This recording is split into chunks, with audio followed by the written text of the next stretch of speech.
to. I've never found anyone to fulfill my needs. A lonely place to be. That's how I learned to depend on me. I decided long ago never to walk in anyone's shadow. If I fail, if I succeed, at least I live as I believe. No matter what they take from me, they can't take away my dignity, because the greatest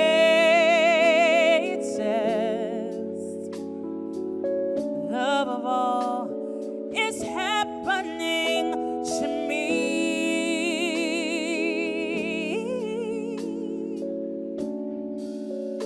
I found the greatest love of all inside of me. The greatest love of all is easy to achieve.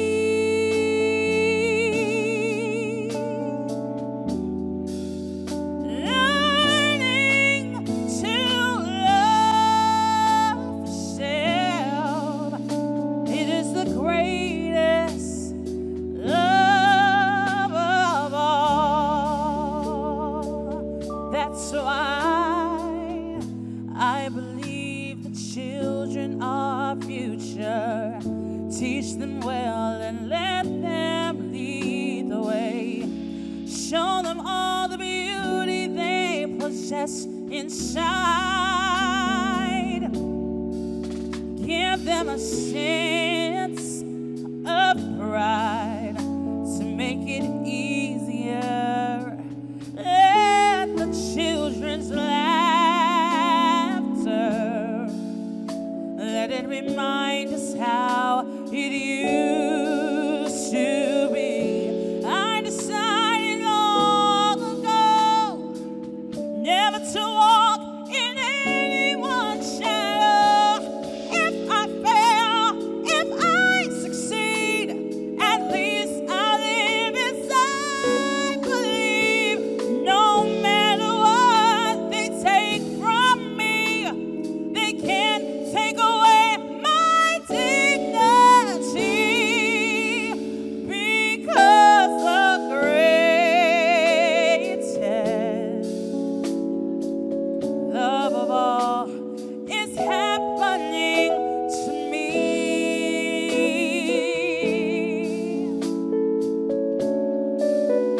I found the greatest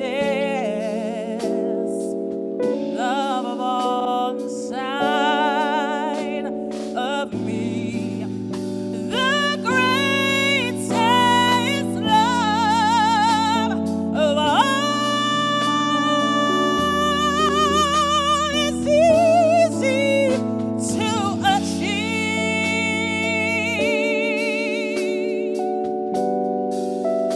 Learning to love yourself, it is the greatest love of all. And if by chance that special place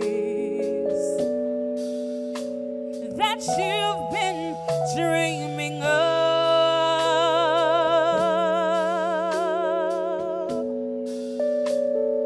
leads you to a lonely place, find your strength in love.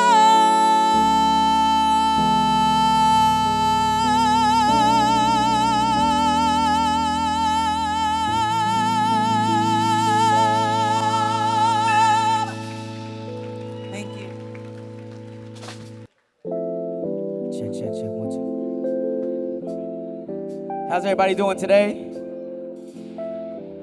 Just want to let y'all know we are Cosmic Roots, based out of Sacramento. It's a pleasure to be here at the MLK Luncheon. Just gonna play this number real quick, and we'll be right out here. Yeah. Hey yo, can't get enough of that chocolate brown running round on my mind. Think it's time that I refine and better my own life for you. Yeah, this ain't no joke, I'm serious. Baby girl, I'm curious what your love is like. I feel this is right, even if it's for one night. Flavor of your love, I can't get enough. Flavor of your love, I can't get enough. Flavor of your love, I can't get enough of your flavor. Flavor of your love, I can't get enough. Flavor of your love, I can't get enough. Flavor of your love, I can't get enough of your flavor. Whoa, whoa, whoa, whoa.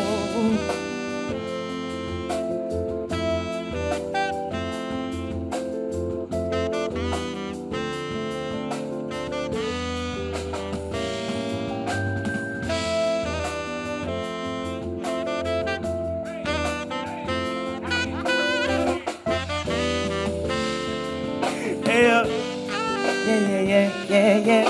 Peanut butter, chocolate covered, it don't matter to me. Give me all them flavors, all them flavors, all them flavors of me. Peanut butter, chocolate covered, it don't matter to me. Give me all them flavors, all them flavors, all them flavors of me. Flavor of your love, I can't get enough. Flavor of your love, I can't get enough. Flavor of your love, I can't get enough of your flavor. Yeah. Flavor of your love, I can't get enough. Flavor of your love, I can't get enough. Flavor of your love, I can't get enough of your flavor. Whoa, whoa, whoa, whoa.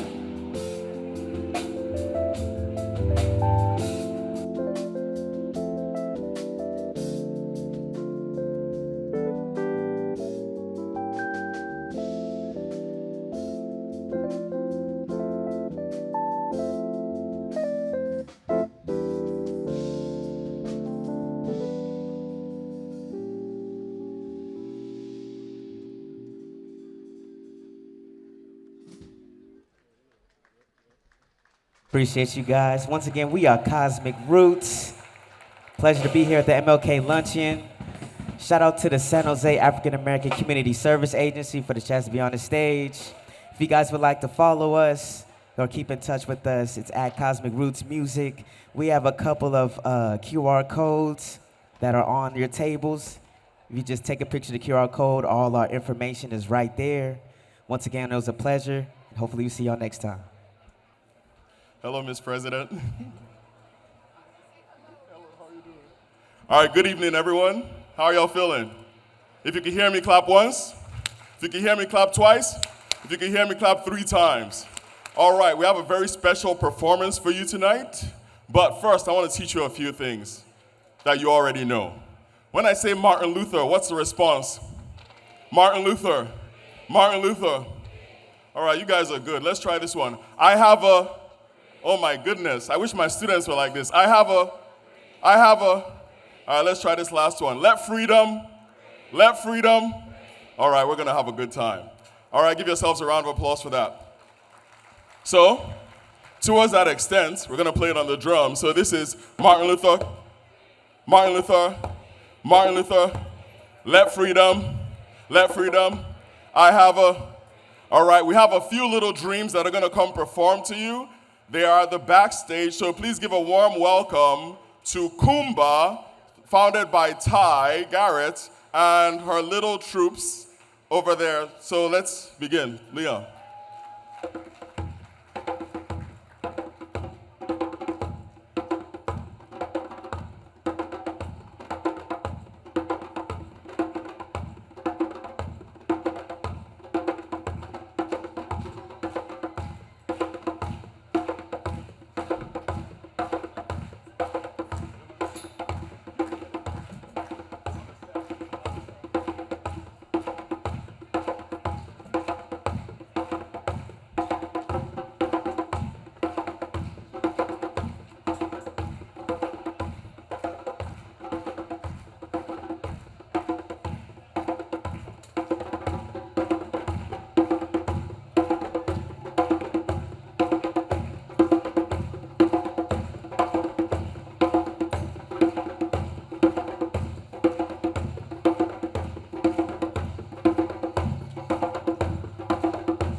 Martin Luther.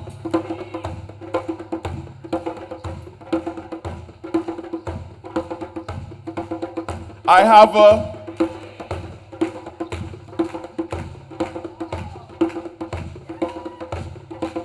let freedom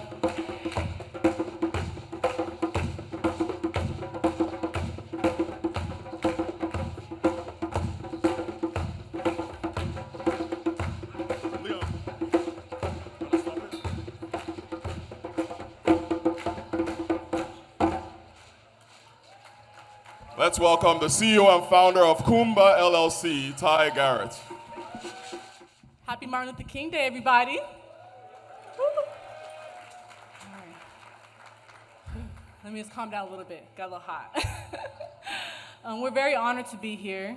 Everybody here is serving our community just like you guys and myself in a number of ways, and I'm very honored to have Leon Beachman, Lynette, Kalila, Falarin, and our beautiful girls down here. Yeah, give it up for them. So typically we do a libation that is opening up the doors for the ancestors to come in. It could be people that have passed, it could be people that are present. And today I'm gonna do something a little bit different. I want everybody to think about somebody in honor of MLK Day, somebody who has believed in you, believed in your dream, pushed you to be who you are today. And today we're gonna pay homage in a different way. And I'm gonna be honoring 4 people that have been instrumental in my life in particular. I want to pay homage to my parents, Timothy and Della Garrett, who were responsible for intentionally raising me a specific way and how they wanted me to be, but then allowing my own creativity to thrive. Ashe. And when you say Ashe, it means amen or I agree. So everybody just say Ashe. So to the east, I want to pay homage to Keith Hames. He was the founder of Acoma Arts that allowed me to tap into my roots and ignite a fire that I honestly didn't even know I needed igniting. So Ashe to Keith Hames. And I want to pay homage as well to my godparents. You guys don't know them, but they live in Fresno, California. And it's Dr. Henry Ioputa and Dr. Francino Puta. They have been the foundation of culture for me and inspiring me within my African roots. Ashe. And to the east, I want to pay homage to 2 people who are actually here today. They're going to be doing our prayer. My pastors, if you could raise your hands, Pastor Loriana and Pastor Sean. I don't know where they are.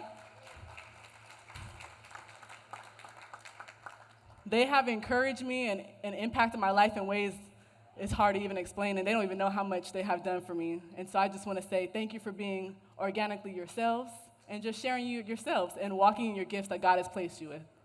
Thank you. Ashe. And then if anybody has any water or lemonade, I want you guys to lift up your glasses and think about that person or individuals who have been a part of your dream. And we sip. Ashe. All right, thank you. Good afternoon.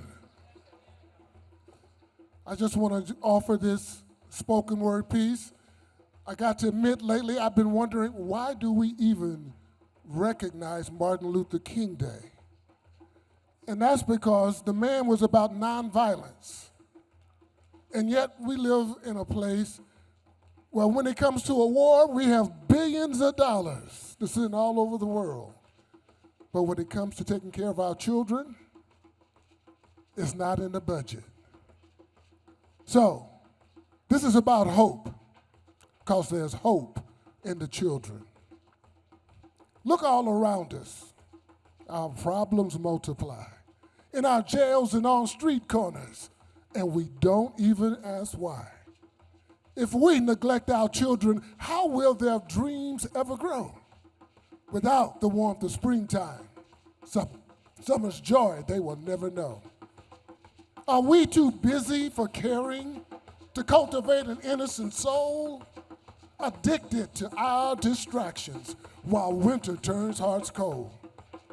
But Mother Nature protects the seeds that lie buried beneath the snow. They're just waiting for the season to change. Only then will they ever grow. There's hope in the children when we nurture the seed. There's hope in the children. Love is what they need. Why should the children suffer and wither in despair? Let them feel the sunshine. Let them know that we care. Now, love is always giving. There's no beginning or end. Sacrifice is the essence, and our egos we must transcend. But let's resurrect the spirit, a sense of community. It's the soil that sustains us, the source of our humanity. Yes, there's hope in the children if we nurture the seed. There's hope in the children. Love is what they need. Why should the children suffer and wither in despair? Let them feel the sunshine. Let them know that we care. All right. Martin Luther, I have a, let freedom, San Jose. All right, you guys got it. San Jose. All right, give it up for San Jose State for hosting this event as well. All right, we have our last performance that we're going to use to work out. It's called Creativity, and the response to that is Kumba of the Kwanzaa principle. So when I say creativity, you say Kumba. Creativity. Creativity. Creativity. Creativity. Creativity. Creativity. Creativity. Creativity.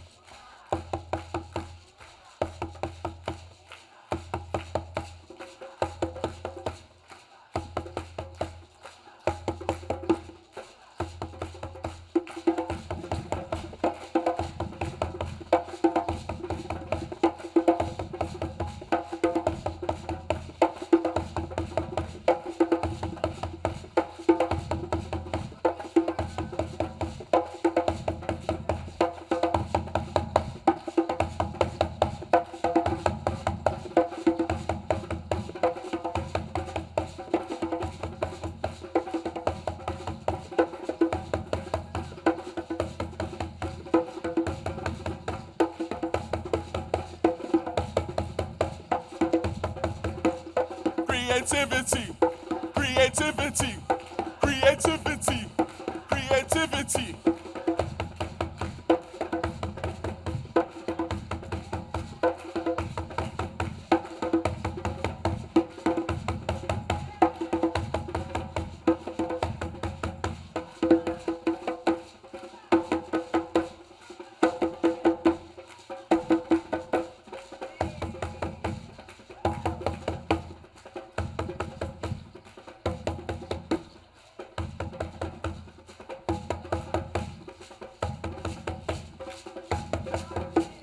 Creativity, creativity, creativity, creativity.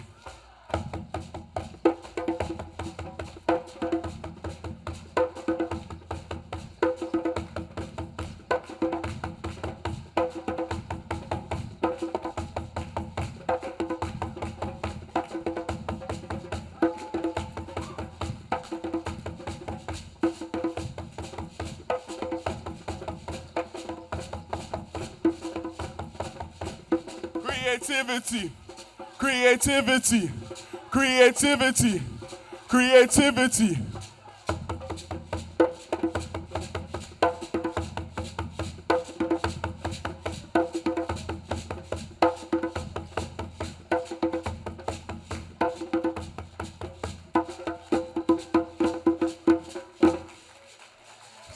Give it up for Ty Garrett, Kalila, Lynette, and all the little ones that are our future of our creativity. Thank you guys very much. Another round of applause for Kumba.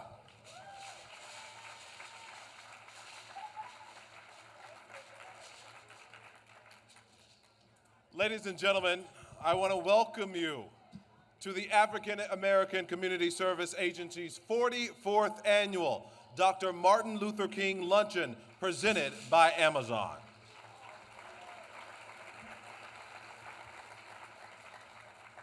My name is Marcus Washington. I am an anchor with NBC Bay Area for Today in the Bay. can catch me all right, that's what I'm talking about. You can catch me every morning starting at 5 a.m. And you know, I love this event so much that I skipped out on our 11 o'clock newscast. So I really love this, right? Well, I want to thank you all for being here this afternoon. Today, we are in a new location. Do you all like the new digs? I want to say thank you to San Jose State University for welcoming us to this space on campus. I also want to say that, you know, I think the people who planned this probably couldn't imagine how great this would turn out, but you all did an amazing job, so thank you so much for what you've done. We are here today to celebrate the birthday of an amazing, a great giving man, Dr. Martin Luther King Jr. We are also here to say, while we're here on this day, to say Happy Founders Day to the ladies of Alpha Kappa Alpha Sorority Incorporated as you all celebrate 116 years of service to all mankind. They do a lot in the community, so thank you, ladies. All right. Well, this year's event includes a performance by Prentice Powell. You all heard Cosmic Roots. You also heard Michaela Cheadle.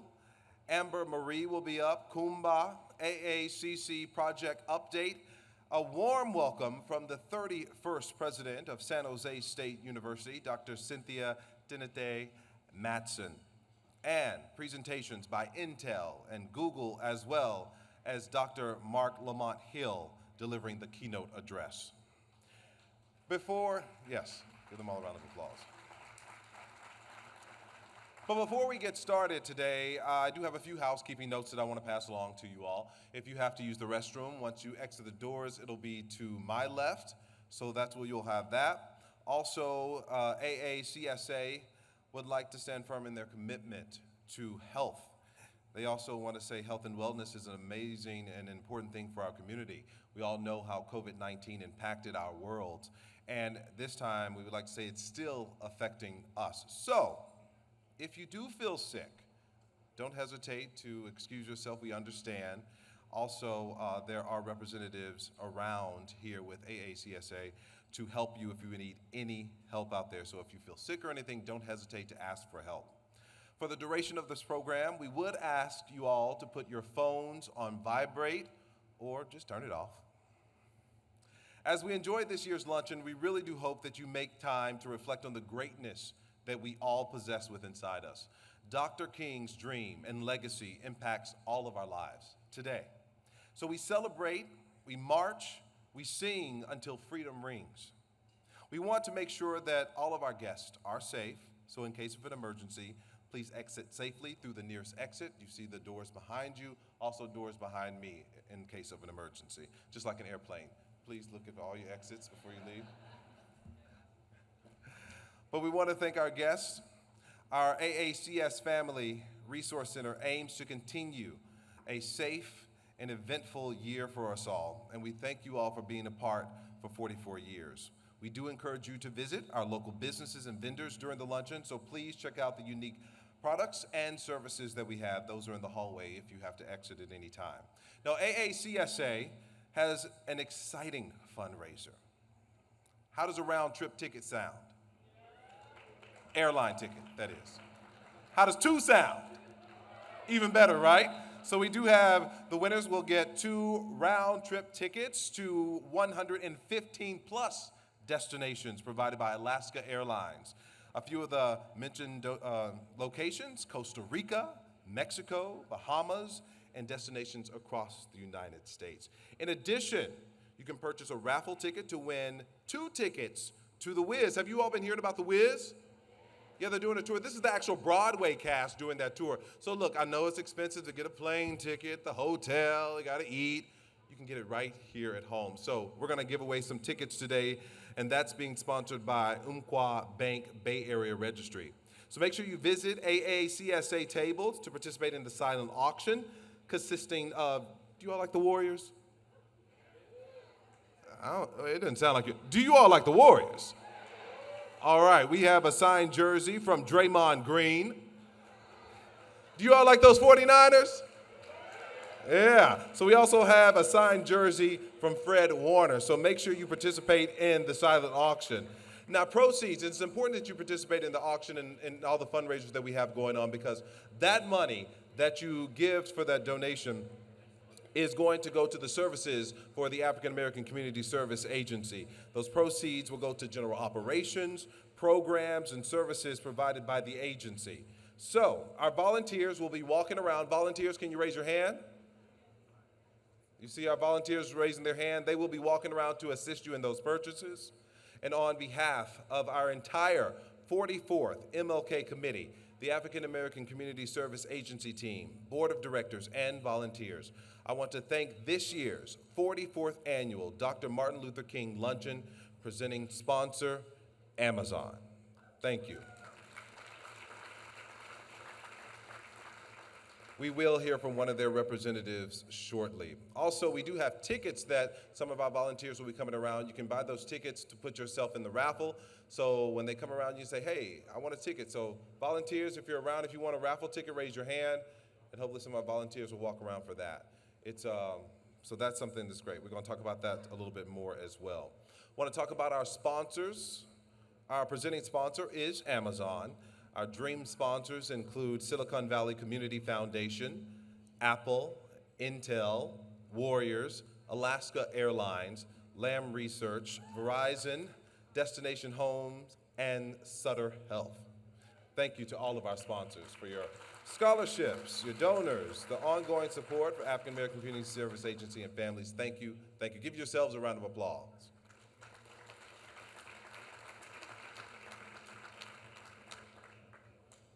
Well, next, I would like to introduce our prayer leaders, co-pastors, Sean and Loriana Gardier. They are from the Bible Way Christian Center, and they are San Jose State University alum. And this will be followed by our Black National Hymn. Good afternoon, everyone. Again, my name is Pastor Sean Gardier, and this is my beautiful wife, Pastor Loriana, and we co-pastor Bible Way Christian Center here in San Jose. It is with honor that we stand here before you today in recognition of Dr. Martin Luther King. Dr. King put forth a simple yet powerful charge to the people. He said, everybody can be great because everybody can serve. You don't have to make your subject and verb agree to serve. You don't have to know about Plato and Aristotle to serve. You only need a heart full of grace, a soul generated by love. We are grateful for the leaders, students, parents, and teachers, community members in this space who are committed to serving with grace and love. One shift in this room can transform us from brimming with potential to overflowing with power. That one thing is a commitment to serve one another.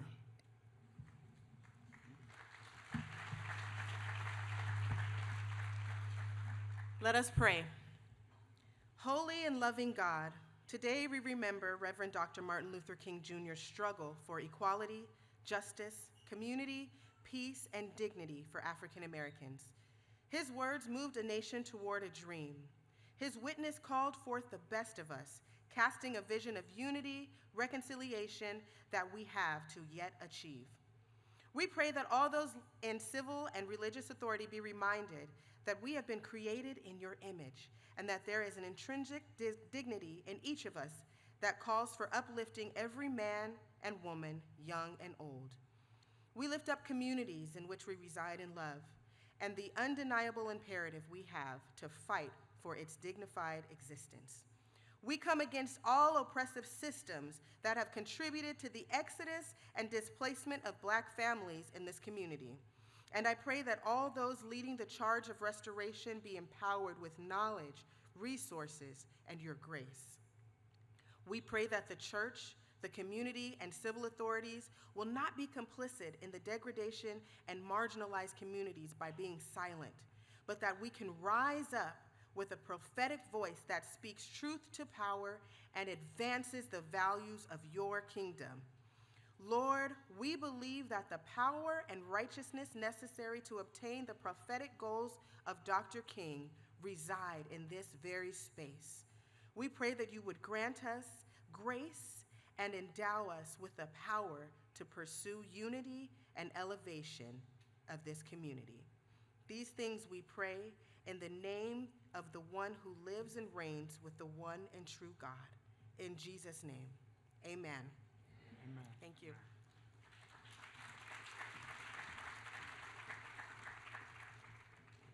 And next we will hear from Amber Marie Carroll. Hello, my name is Amber Marie, and I will be singing the Black National Anthem. Feel free to sing along. Lift every voice and sing till earth and heaven ring, ring with the harmonies of liberty. Let our rejoicing rise high as the listening skies. Let it resound loud as the rolling sea. Sing a song full of the faith that the dark past has taught us. Sing a song full of the hope that the present has brought us. Facing the rising sun of our new day begun, let us march on till victory is won. Stony the road we trod, bitter the chastening rod, felt in the days when hope unborn had died, yet with the steady beat have not our weary feet come to the place for which our Father sighed. We have come over a way that with tears have been watered.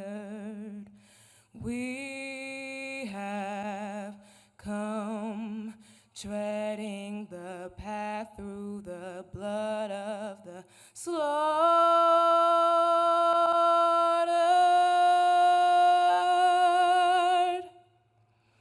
Out from the gloomy past till now we stand at last, where the white gleam of our bright star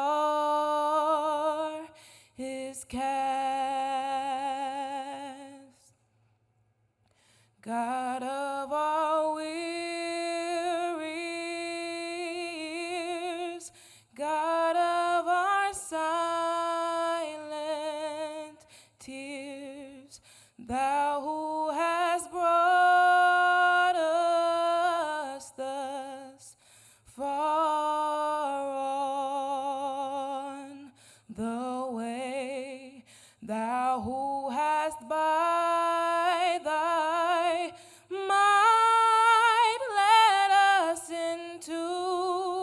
the light. Keep us forever on the path, we pray. Lest our feet stray from the places, our God, where we met thee. Lest our hearts, drunk with the wine of the world, we forget thee. Shadowed beneath thy hand, may we forever stand true to our God, true to our native land.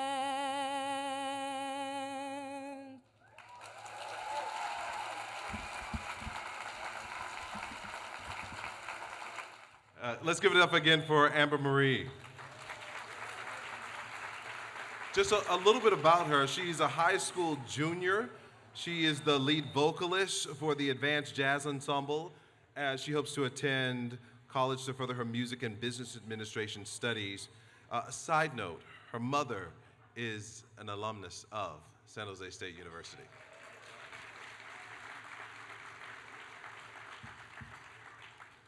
At this time, I would like to bring up our co-chairs, Jeremiah and Cynthia.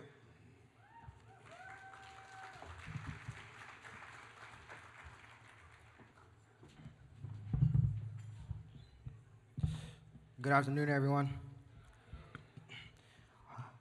On behalf of the African American Community Service Agency, welcome to the 44th Annual Martin Luther King Luncheon. My name is Jeremiah Lineberger. I'm a development associate and co-chair of the MLK Luncheon today. And I'm alongside co-chair, board member Cynthia Joseph Maggie, as she joins me. It is absolutely our honor to welcome you all here today at our first luncheon at San Jose State University.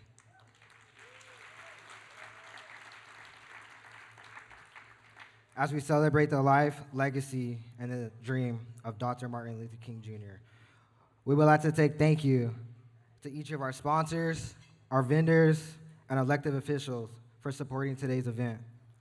Today's event would not have been possible without the collective talents and commitments of our amazing volunteers and our devoted AACSA team. We appreciate all you have done to make our luncheon possible. As a participant in AACSA Leadership Academy, I have been provided with the opportunity to grow and develop my leadership skills. If it was not for the Leadership Academy, the opportunity to prepare for a moment like this, serving as one of your co-chair, might not have been possible. But yet, this is a testament to the investment of AACSA and all the funders has made over the years, and San Jose State and all the students. Thank you, AACSA, for providing us a space off campus to join the community in the areas of education, economic empowerment, social and racial justice, the Family Resource Center, and health and wellness. Thank you.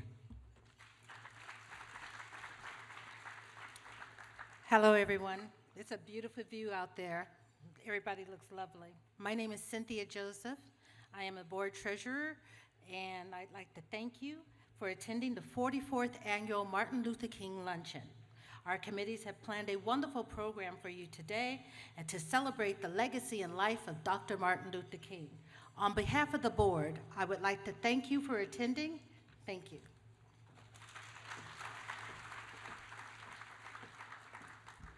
Thank you, Jeremiah and Cynthia. So, I want again to remind you all that we are here to not only celebrate the life and legacy of Dr. King, but it's also here to help continue the efforts of the African American Community Service Agency in San Jose as well as Santa Clara County. So with that being said, to purchase tickets for that chance to round-trip tickets on Alaska Airlines, the Draymond Green signed jersey, the Fred Warner signed jersey, you're gonna have to purchase a ticket. And the ticket is not the ticket you purchased to get in here. It's another ticket. So I just want to remind you all, the fundraising program is you can actually contribute for $20. You can get an arm's length. And you know what? I will volunteer my arm length because this is a pretty long arm. And you're going to get many tickets to make sure you're able to get your chance at winning that. You can do that for $20, or you can purchase one ticket for $5. Now, I don't know math that well, but I know this arm length ticket is better than that one ticket, right? All right. So, our volunteers will be walking around for us today. Volunteers, could you raise your hand?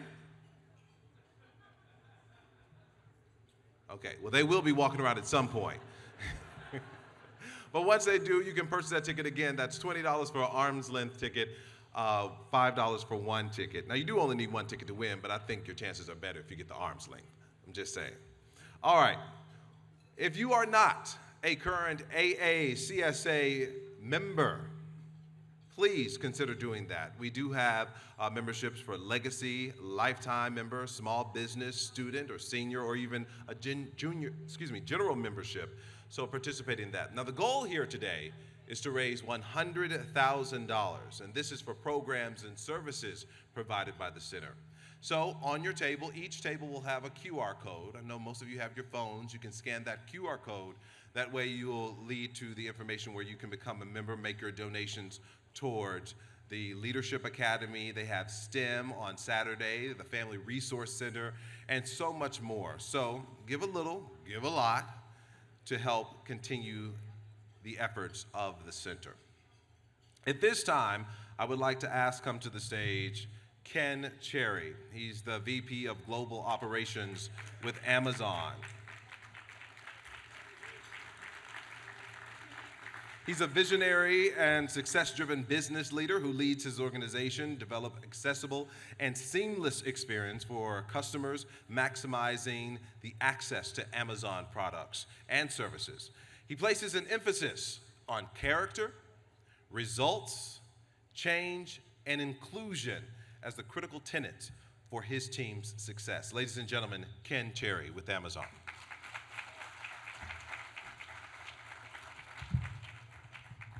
Thank you, Marcus.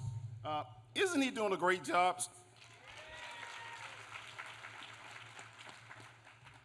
Okay, hello everyone. Again, I'm Ken Cherry, Vice President of Devices Operations at Amazon. Thank you to AACSA for having us here today. And on behalf of our organization, we're so proud to be the presenting sponsor of this year's 44th Martin Luther King Jr. Luncheon. I would like to add my congratulations to today's award recipients, the Billy Frank Center, Helen Sims, Reverend Michael Ray Matthews, the Honorable Blanca Alvarado, Dr. Stephen Milner, and Gina Delmar. To all of you, thank you for your contributions to our community. The impact of what you all do cannot be overstated, and we're encouraged and looking forward to what you will continue to do to shape and lift up our communities. Now, we can't forget the reason why we're gathered here today. We're here to celebrate and honor the legacy of Dr. Martin Luther King and all that he did to lift up the Black community here and around the world. Dr. Martin Luther King once said, "The time is always right to do what's right. The time is always right to do what's right." And as I look around the room at all of us, we're all trying to do what's right in honor of Dr. Martin Luther King Jr. This quote has always been my guiding principle. My grandmother molded and shaped me to live my life accordingly. So I'm very grateful to Dr. King and Grandma Cherry. At Amazon, it's an official policy to stand in solidarity with our Black employees, customers, and partners. And we're committed to helping build a country and a world where everyone can live with dignity and free of fear. As the internal sponsor of the Amazon Black Employee Network Affinity Group, I'd like to take a moment of special privilege really just to say thank you to those for being here today and for all that they do. If I could get all the BEN members to stand and be recognized. Thank you.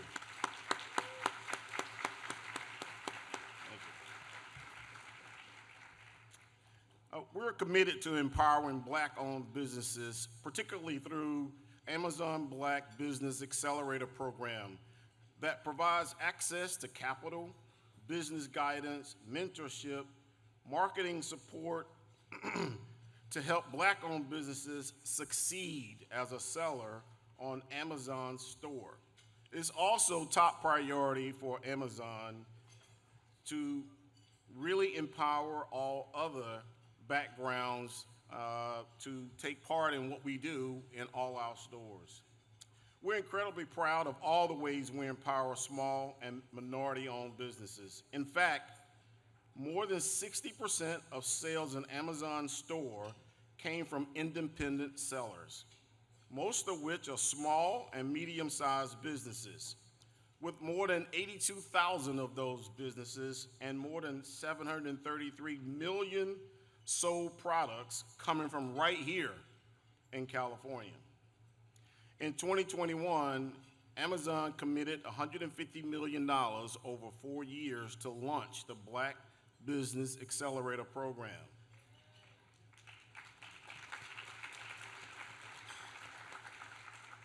As of today, this program is enabling opportunities for Black-owned businesses, and currently we have thousands of US-based Black-owned businesses as member of the BBA community.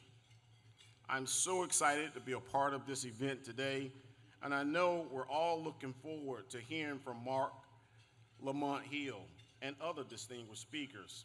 So as I close, thank you again for having us here today. We look forward to working with all of you as we lift up our community in the Bay Area, throughout California, and the rest of the world. Thank you.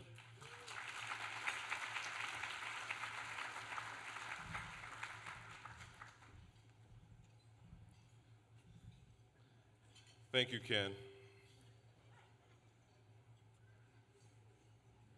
And I also want to recognize Kathy Young. She's also a representative and her fan club as well. No. But she couldn't be here with us today, but I want to oh, no, you are here. Okay, they told me you weren't here. It's good to see you. Kathy Young, everyone. Ladies and gentlemen, it is my honor to introduce the keynote speaker for you all this afternoon. Dr. Mark Lamont Hill is one of the leading intellectual voices in the country. He hosts BET News, The Griot, Al Jazeera Upfront, and Coffee and Books podcast. An award-winning journalist, Dr. Hill has received numerous prestigious awards from the National Association of Black Journalists, GLAAD, and the International Academy of Digital Arts and Sciences. Dr. Hill is a presidential professor at the City University of New York Graduate Center, teaching courses in anthropology, urban education, and Middle Eastern studies. Before that, he held positions at Morehouse College, Temple University, and Columbia University. Since his years as a youth in Philadelphia, Dr. Hill has been a social justice advocate and an organizer. He has worked on campaigns to end death penalty, abolish prisons, and release numerous political prisoners. Dr. Hill has also worked in solidarity with human rights movements worldwide. He is the founder and director of the People's Education Center in Philadelphia and the owner of Uncle Bobby's Coffee and Books. I had a friend who was just there earlier this week. Ebony Magazine has named him one of America's 100 most influential Black leaders. Dr. Hill is the author and co-author of 8 books, He holds a PhD with distinction from the University of Pennsylvania. His research and writings explore the relationships between race, culture, politics, and education in the United States and Middle East. He's also a member of the greatest fraternity on earth, Kappa Alpha Psi Fraternity Incorporated. Ladies and gentlemen, please welcome your keynote speaker, Dr. Mark Lamont Hill. Good afternoon. Good afternoon. What an honor it is to be here with you all in San Jose. And what an honor it is to be here with you all on Martin Luther King's birthday. Not just the official holiday, but his actual birthday. It's a day that, lest I be irresponsible, it is also the Founders Day of Alpha Kappa Alpha Sorority Incorporated. And I see a whole lot of pink and green over there, so I'd be foolish to ignore that. And of course, we are just 2 days past the Founders Day of Delta Sigma Theta Sorority Incorporated. And I definitely don't want to make y'all mad. Shout out to my sisters of Crimson and Cream. And of course, later in the month, we're going to have them Zetas, the final women. I think the Sigmas, I don't know, whatever they are. I don't know, who cares, right? But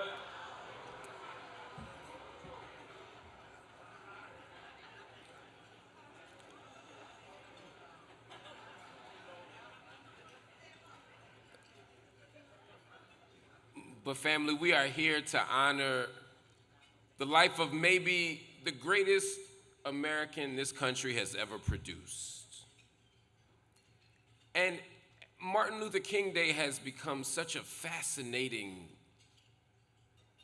event because everybody scrambles to talk about how Dr. King is part of their tradition. You turn on the right-wing news outlets, they love Dr. King, they quote Dr. King. You turn on the left-wing news outlets, they love Dr. King, they quote Dr. King. Everybody, grandmama, red, black, white, yellow, everybody loved Dr. King. You would think he died of high blood pressure.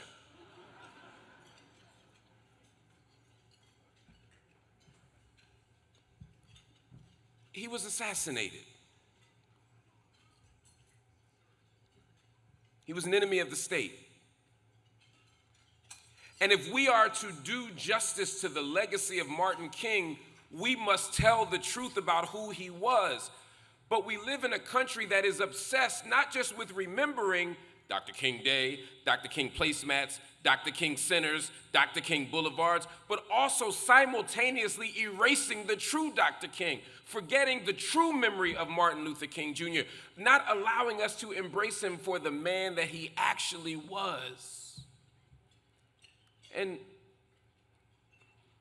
we do that at our own peril. Because Lord knows we need that legacy right now. We're at a moment in history where we are at war all around the world. Humanity is at war all around the world. We live in the richest empire in human history, and we got babies that go to bed hungry every single day. We continue to build prisons and shut down schools.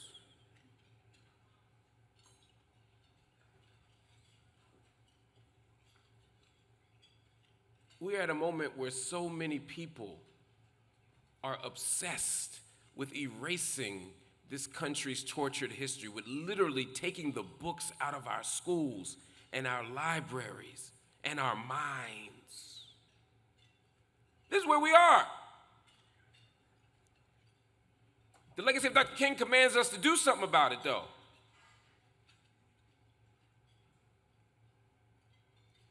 At a moment where we feel like we are surrounded by chaos it is at that moment that we must remember what Dr. King said to us. He raised the question rhetorically in his own book, where do we go from here? Chaos or community? You see, Dr. King understood a thing or two about chaos. He was, in his own moment in history, surrounded by chaos. Dr. King dies on April 4th, 1968. The day before, on April 3rd, 1968, he gave his final speech.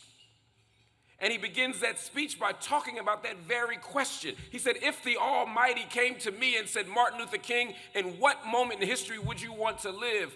He answered the question by saying, I would take a tour throughout history. I would start in ancient Greece, where Plato, Aristotle, Socrates, Euripides, and Aristophanes were assembled along the Parthenon, but I wouldn't stop there. He went to the church in Wittenberg where his namesake, Martin Luther, had his 95 Theses attached to the church door, and he said, I wouldn't stop there. He talked about Abraham Lincoln and the vacillating presidency. He said, I wouldn't stop there. He went to Roosevelt, who said, we have nothing to fear but fear itself, and he said, I wouldn't stop there. He said, if I could be anywhere, it would be right here in 1968. They said, some would say that's a strange statement. The world is all messed up. And Dr. King said, it is only when it is darkest that we can see the stars. Dr. King understood that this moment was an opportunity to stare that chaos directly in the face and produce community, but not just any community, the beloved community. The beloved community, a community marked, as Christians say, by agape love, defined by everybody having their needs met, everybody being safe, everybody being protected, everybody being cared for, everybody having dignity, everybody having self-determination, everybody having justice. This was Dr. King's radical vision. So, at this juncture in history, how do we get to revive that legacy of Martin King so that San Jose and California and the United States and the world can achieve a beloved community? What do we do? Well, there's a few things we should do. Y'all want to hear them? Y'all so quiet. Y'all make sure y'all good.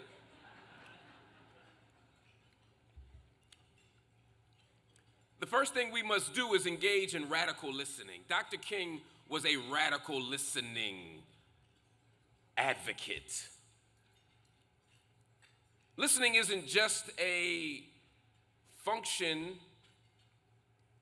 of our bodies. It's not just a physiological practice. It's not just people talk and we listen. Listening is about something deeper. It's about hearing the voices of others. It's about connecting to the stories of others. It's about acknowledging the experiences of others. To engage in radical listening is to believe that people who come in bodies and traditions and experiences and cultures that are different than yours still have something to say. It's about recognizing the fundamental humanity of others. That's Dr. King's project. Dr. King also believed in radical listening as political work. By listening to each other's circumstances and conditions, we're able to see the connections in our struggles so that we're not merely locked at the arm singing we shall overcome, but also locked at the circumstance. Some of you out there are saying, I want to reform prisons.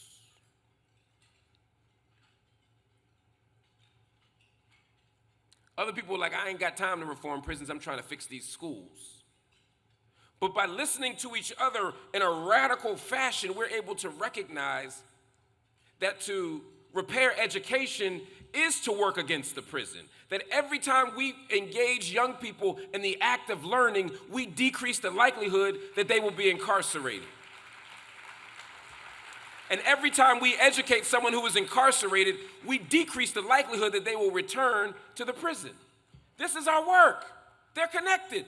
Some of you say, I don't have time to think about the war because I'm trying to deal with poverty. There is a relationship between war and poverty.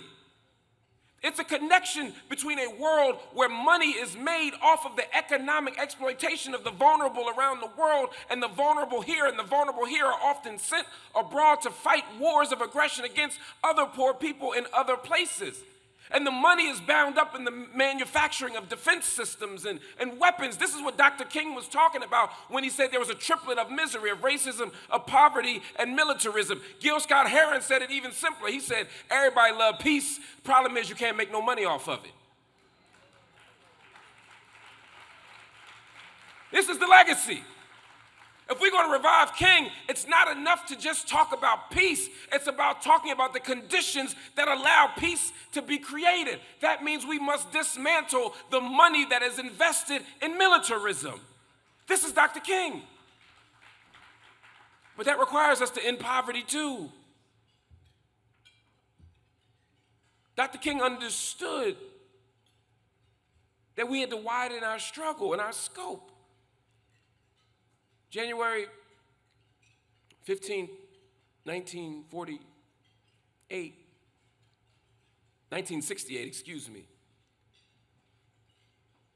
Dr. King's last birthday, he came down the steps of his home. He threw on his windbreaker jacket. He headed over to Dexter Avenue Baptist Church, or to Ebenezer at that point.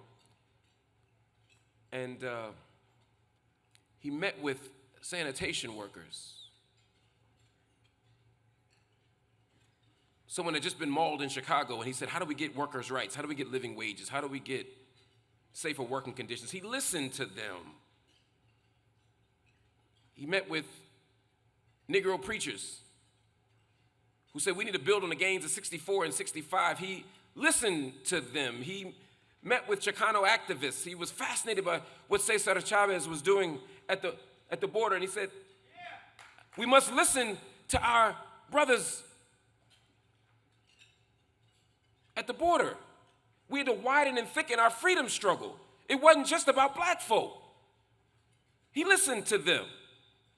He met with anti-war activists to figure out how he could stop this thing in Vietnam. He listened to them. Dr. King understood that our coalitions were bigger and stronger when we understood the interconnection of these movements. He listened to them. He also understood as a matter of political strategy that listening mattered. He looked at JFK walking through Harlem in 1960, holding up a black baby. It was dismissed as a campaign stunt. He just trying to make Adam Clayton Powell happy. Going up to Harlem kissing black babies. Cheap political theater, like Bill Clinton going on Arsenio Hall playing the saxophone in 92. Or Hillary and Selma in 08 going to a black church trying to clap on beat.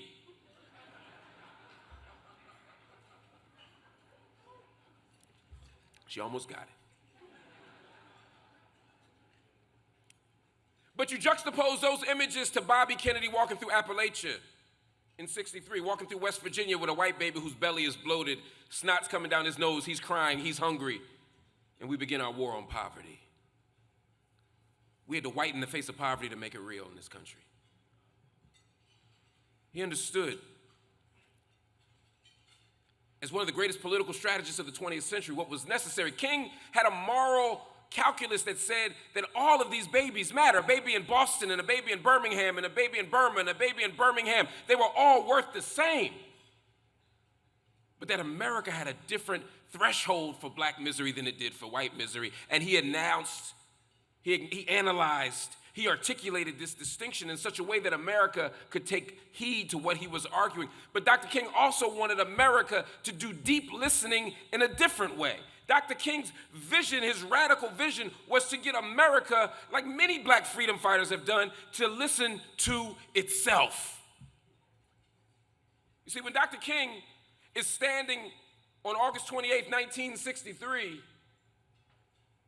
in the mall in Washington, in front of Abraham Lincoln, at the March on Washington for Jobs and Freedom. Don't let them cut out the jobs and freedom part. Black folk wasn't marching to march. We wasn't marching to hang out. We wasn't marching to kick it. It wasn't a family reunion. It was a march on Washington for jobs and freedom. He was trying to challenge America to listen to itself.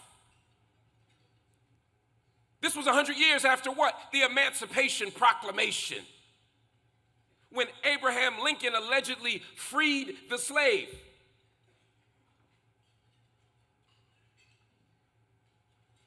And so King, in a great tradition of signifying, stands in front of Lincoln, the great emancipator, and has a march for jobs and what? Freedom. And he says, America, listen to yourself. See, King was into signifying. He could say it without saying it. He stands in front of Lincoln in 1963, 100 years after the Emancipation Proclamation, to declare that the Negro was still unfree. He says, a great American in whose symbolic shadow we stand, signed the Emancipation Proclamation. He's saying, America, you promised. You see, the Dr. King that we remember, and the Dr. King that we celebrate, and the Dr. King that everybody loved, and everybody's grandmama marched with, and every white person loved, and every black person knew, this Dr. King was one who wasn't asking for much. He just had a dream. But the dream ain't got no budget attached to it. The dream ain't got no legislation attached to it. Dr. King wasn't just articulating a dream. He was coming to America with a demand of its broken promise. A great American in whose symbolic shadow we stand, signed an Emancipation Proclamation. He referred to it as a hallowed decree.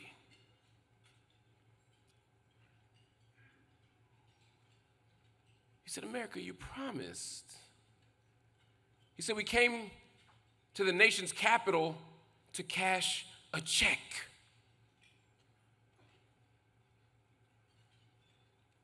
He was talking about the Constitution and the Emancipation Proclamation and the Declaration of Independence. He was saying, America, you promised. In fact, he said they were like promissory notes, like money. He said, I came to the nation's capital to cash a check.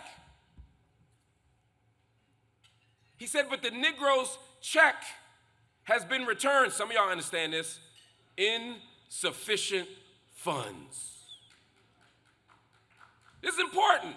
He said the Negro stands on an island of poverty amidst an ocean of material wealth and prosperity. He was saying, America, you made a promise. What does it mean to be free if you remain unequal? What does it mean for me to be a citizen if I can't get food, clothing, and shelter? What does it mean to be free if I don't have access to school? What does it mean to be free if my vote don't count? What does it mean to be free if my schools are second rate? What does it mean to be free if I live in a food desert? What does it mean to be free if they drop toxic waste in my neighborhood? What does it mean to be free if they gentrify my neighborhood and push me out? What does it mean to be free if my brown brothers are considered unwelcome migrants and sent across the country where they are isolated and silenced and dismissed? What does it mean to be free in a nation filled with unfreedom?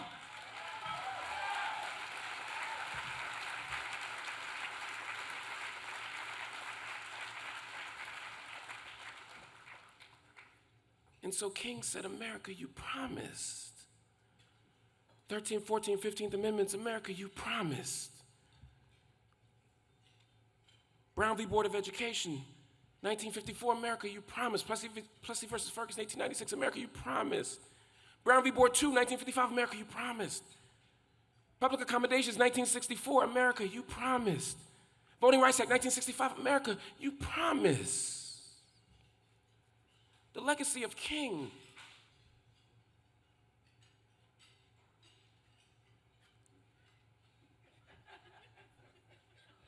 He spilled his ice all over himself. It must be a Sigma.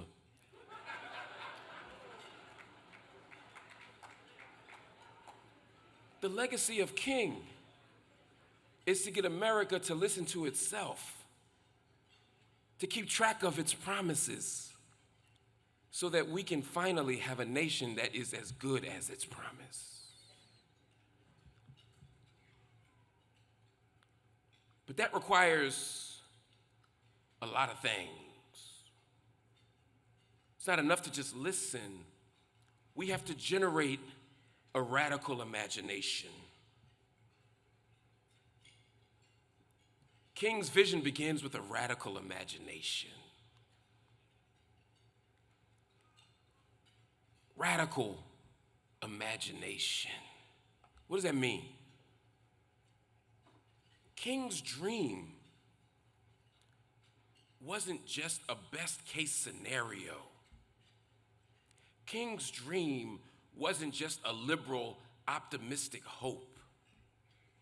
King's dream was a radical disruption of the status quo. King's dream required us to dismantle the systems we have in place and install new systems that were more fair, that were more just-like, that were more democratic, that were more loving, that were more marked by the beloved community than what we presently had. King was imagining us to launch new freedom dreams. He wasn't being pragmatic. He was dreaming of the impossible. And sometimes today, some of y'all work for fancy companies and you work in powerful political machines and you work for nonprofits, and you're always being told what you can't do. You're always being told what you can't afford. You're always being told what can't happen. And it's not that we can't be pragmatic. It's not that we shouldn't look at statistics. But the legacy of black struggle, the legacy of freedom fighting is one that defies the odds. It's one that looks impossible in the face and still doesn't succumb to impossibility and instead sees our freedom as an inevitability. There was no evidence to believe that enslaved Africans would get free. There was no reason to believe that a country built on slavery, whose economy runs on slave labor, whose cotton industry was structured around the exploitation of African people, whose political systems, 3/5, were all designed to protect slave-holding white citizens. Despite that, we imagined something different. King was drawing from a prophetic tradition, what Howard Thurman talked about, of not being prisoner of the event. Howard Thurman, the great theologian and mystic from Morehouse College, who said that we should never reduce our aspirations to the level of the events that comprise our immediate experience. What does that mean? It meant we can't be prisoners of the event. As a Christian, Thurman believed that the events of the cross didn't tell the full story of the possibilities of God, that the story of the crucifixion is only matched by the story of the resurrection. And just in the same way that the crucifixion didn't tell the final word of God, we cannot be prisoners of our experience. In the same way that Jesus was not prisoner to the events of the cross, he argued, we should not be prisoners to the events of our lives. Now, in the secular context, what does that mean? It means that we don't have to just dream of warmer and fuzzier prisons. We can dream of abolition. We don't have to dream about a successful Me Too movement where men get punished for sexual misconduct. But we can imagine a world that dismantles misogyny and patriarchy and rape culture so that people are no longer vulnerable in the first place.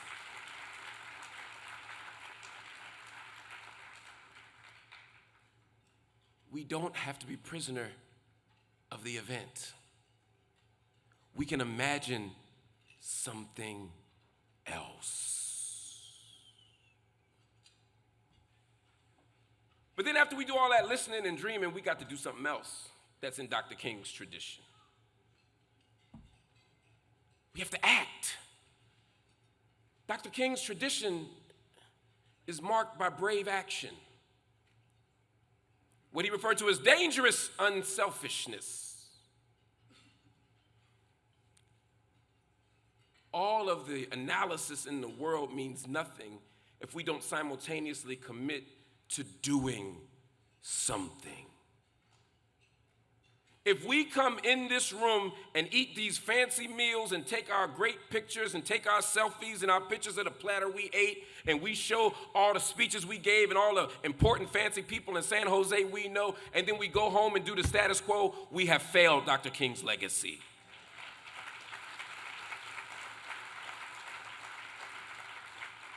Dr. King said that when dogs bite us in Birmingham, we bleed everywhere.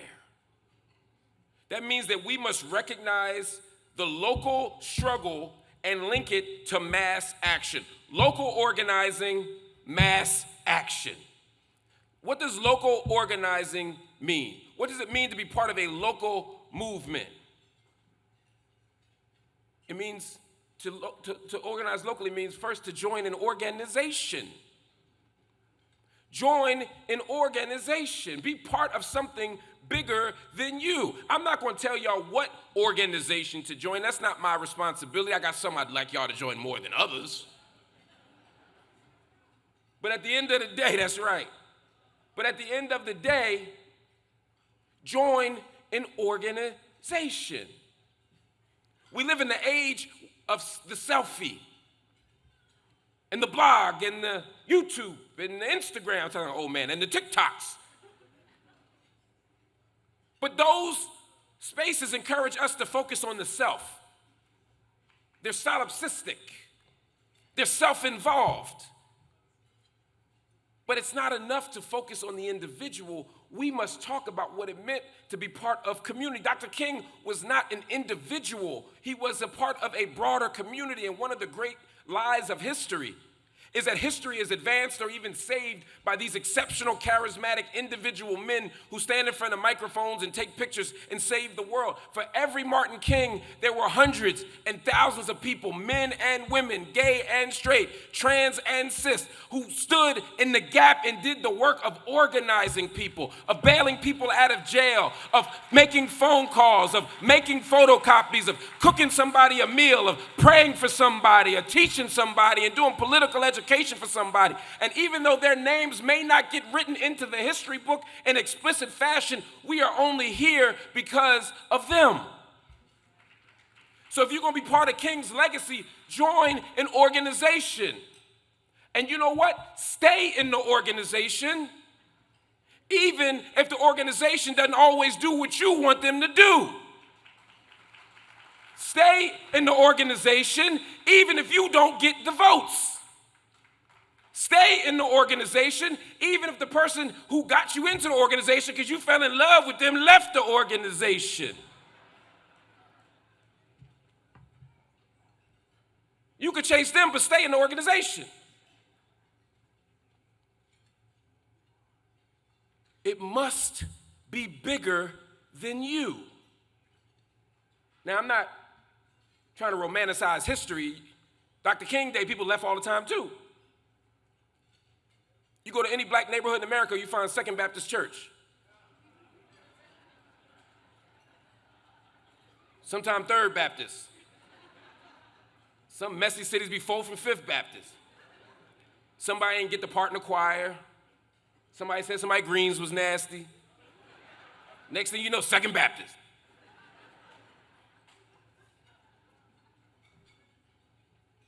But we have the ability to do something different. The other thing we have to do is not just join the organization, and commit to the organization, but make these organizations do what they're supposed to do. It is not enough to say, I am going to be in the NAACP and get my fancy business card and say I'm the NAACP, blah, blah, blah, blah, blah. The question is, what kind of NAACP do you want to be? Do you want to be a 2023 neoliberal Instagram fronting NAACP? Or do you want to be a 1909 Ida B. Wells Barnett, W.E.B. Du Bois lynch stopping, freedom chasing, Africa affirming NAACP? Who do you want to be?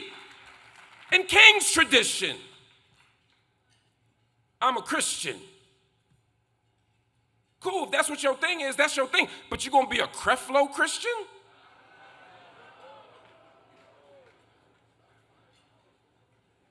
Are we going to measure our faith by how much money we got?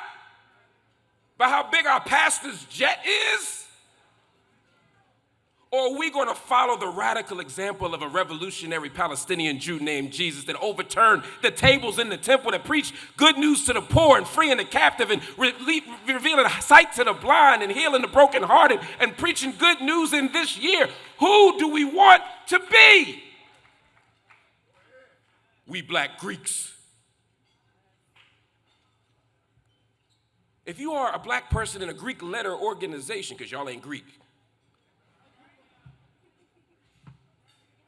but if you black in a Greek letter organization, are you going to define yourself by the grandest principles of your organization of brotherhood, of service, and of course achievement in every field of human endeavor? Or are you going to define yourself by what you did to get in? Can you imagine running through college bragging about your high school essay?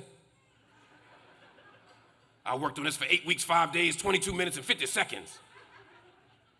I'm good. Too many of us talk about how we good, but we good for nothing. What does it mean to stand up and marshal the history of those organizations and use them for something bigger than us, to say, I got 10 line brothers on my Sigma line and I want to go volunteer at this homeless shelter, or I got 15 brothers on this Omega Psi Phi Q-Dog line, and some kids downtown don't know how to read. So what I'm going to do is we're going to learn how to read first, and then we're going to teach these kids how to read. What does it mean to do that work? There are children right now who don't have access to outdoor activities. They don't have access to tennis or golf or basketball or roller skating. You can get all the alphas in the room right now to go down to the park and teach them kids how to skate, because nobody skates like alphas.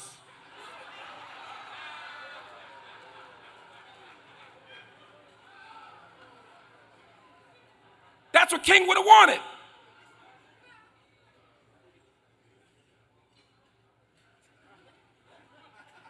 I reckon I should take my seat now.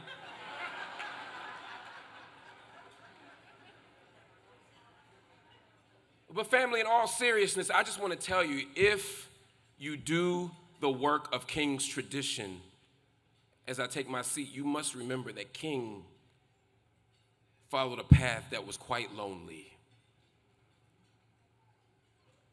Everybody loved King in 1963 when he told Negroes not to fight back, not to hit back, to take the batons of the police and the dogs of Bull Connor and the spit and the punches and the knives, and to respond with nonviolence and to turn the other cheek. People loved King then, but that very same spirit of nonviolence that made King walk into Riverside Church on April 4th, 1967 and say, this is why I oppose the war in Vietnam. The same spirit of nonviolence, the same love ethic of Jesus that told me to turn the other cheek tells me that I can't support America going into another country and killing the vulnerable in that country, especially when we come back home and are still unfree here. He was consistent, but America didn't want to hear it. They told him to stay in a Negro preacher's place. The White House that was open to him in 62 and 63 was now closed. The doors had closed. Lyndon Johnson didn't want to hear anything that King had to say. His own Baptist convention, Negro preachers that loved King, but they always hated on him, kicked him out of the Baptist convention. They said he was too vain, that he was too arrogant, that he was all in the videos.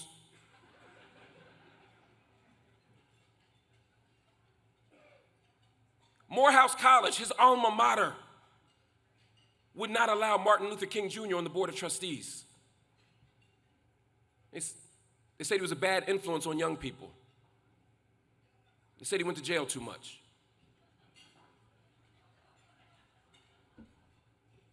We laugh now, but this is the legacy. Radical solitude. So many of our heroes, so many of our freedom fighters they died alone. The night before the March on Washington, W.E.B. Du Bois, the greatest scholar this world has ever produced, was just an afterthought. He died the night before the March on Washington. He was just an afterthought. They said over the loudspeaker, the old man has died. Paul Robeson died isolated and alone. When Malcolm X died in the Audubon Ballroom on February 21st, 1965, only a handful of people were next to him, including Maya Angelou and, of course, the great Sekou Odinga, who passed away 2 days ago, Ashe. He was alone. When Angela Davis sat in that prison cell facing a life sentence and a death sentence, she was largely alone. So I don't know what y'all are doing in the world, but if you're following King's tradition and you're doing it right, expect to be alone sometimes. Expect to be isolated sometime. Expect people not to understand you sometime. Imagine to get kicked out the room sometimes. And some of you experience it right now. Some of you are campus organizers, and when you bring people out to the step show, 5,000 people show up. But when you have an organizing or community service activity, 5 people show up. You can get people to stand in line. You can even get people to get arrested at the numbers of 500 or 5,000. But when it's time to make photocopies or do political education, you might get 10. That's what it means to be alone. Some of you know some wonderful white folk. They love black people until it's time to hire one. Then suddenly, nobody's quite qualified. Nobody quite fits our fabric and our institutional mission. That's why you feel alone. Some of you brothers are progressive until it comes to gender politics. Then you turn into Hotep Harry. Suddenly you can't understand anything about patriarchy or sexism or misogyny. Sometimes women, you end up feeling alone. Some people are liberal on every issue except Palestine. I know you feel alone. But please, find strength and power in that solitude. Find hope and possibility in that loneliness, because every single person who has come before us has stood there and felt the loneliness. They have felt the unpopularity. They have felt their friends abandon them. They have felt their people say you changed. But at the end of the day, we don't need the masses to get free. We will help liberate the masses with a small group of dedicated people. A great philosopher once said, the homie said, Hove, it ain't many of us, but less is more. There's plenty of us. That is our message. That is our hope. That is our charge. That is our vision. And if we do it, then freedom will be our destiny. That is the legacy of Dr. Martin Luther King Jr. Thank you so much, San Jose. Free the land, free all political prisoners, free Mumia, free Palestine. Yo to the noobs. Let's give it up again for Dr. Mark Lamont Hill. A speech certainly fired up a lot of people, and let's continue that after today.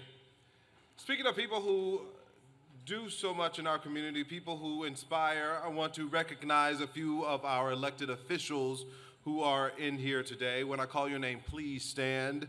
Dr. Tanya Jaco, Board Trustee, Oak Grove School District. Christopher Norwood, Ms. Milpitas School Board. Rudy Rodriguez, Franklin McKinley School District. Tamara Hall, candidate Santa Clara County Board of Education. Franklin McKinley School District Superintendent Juan Cruz.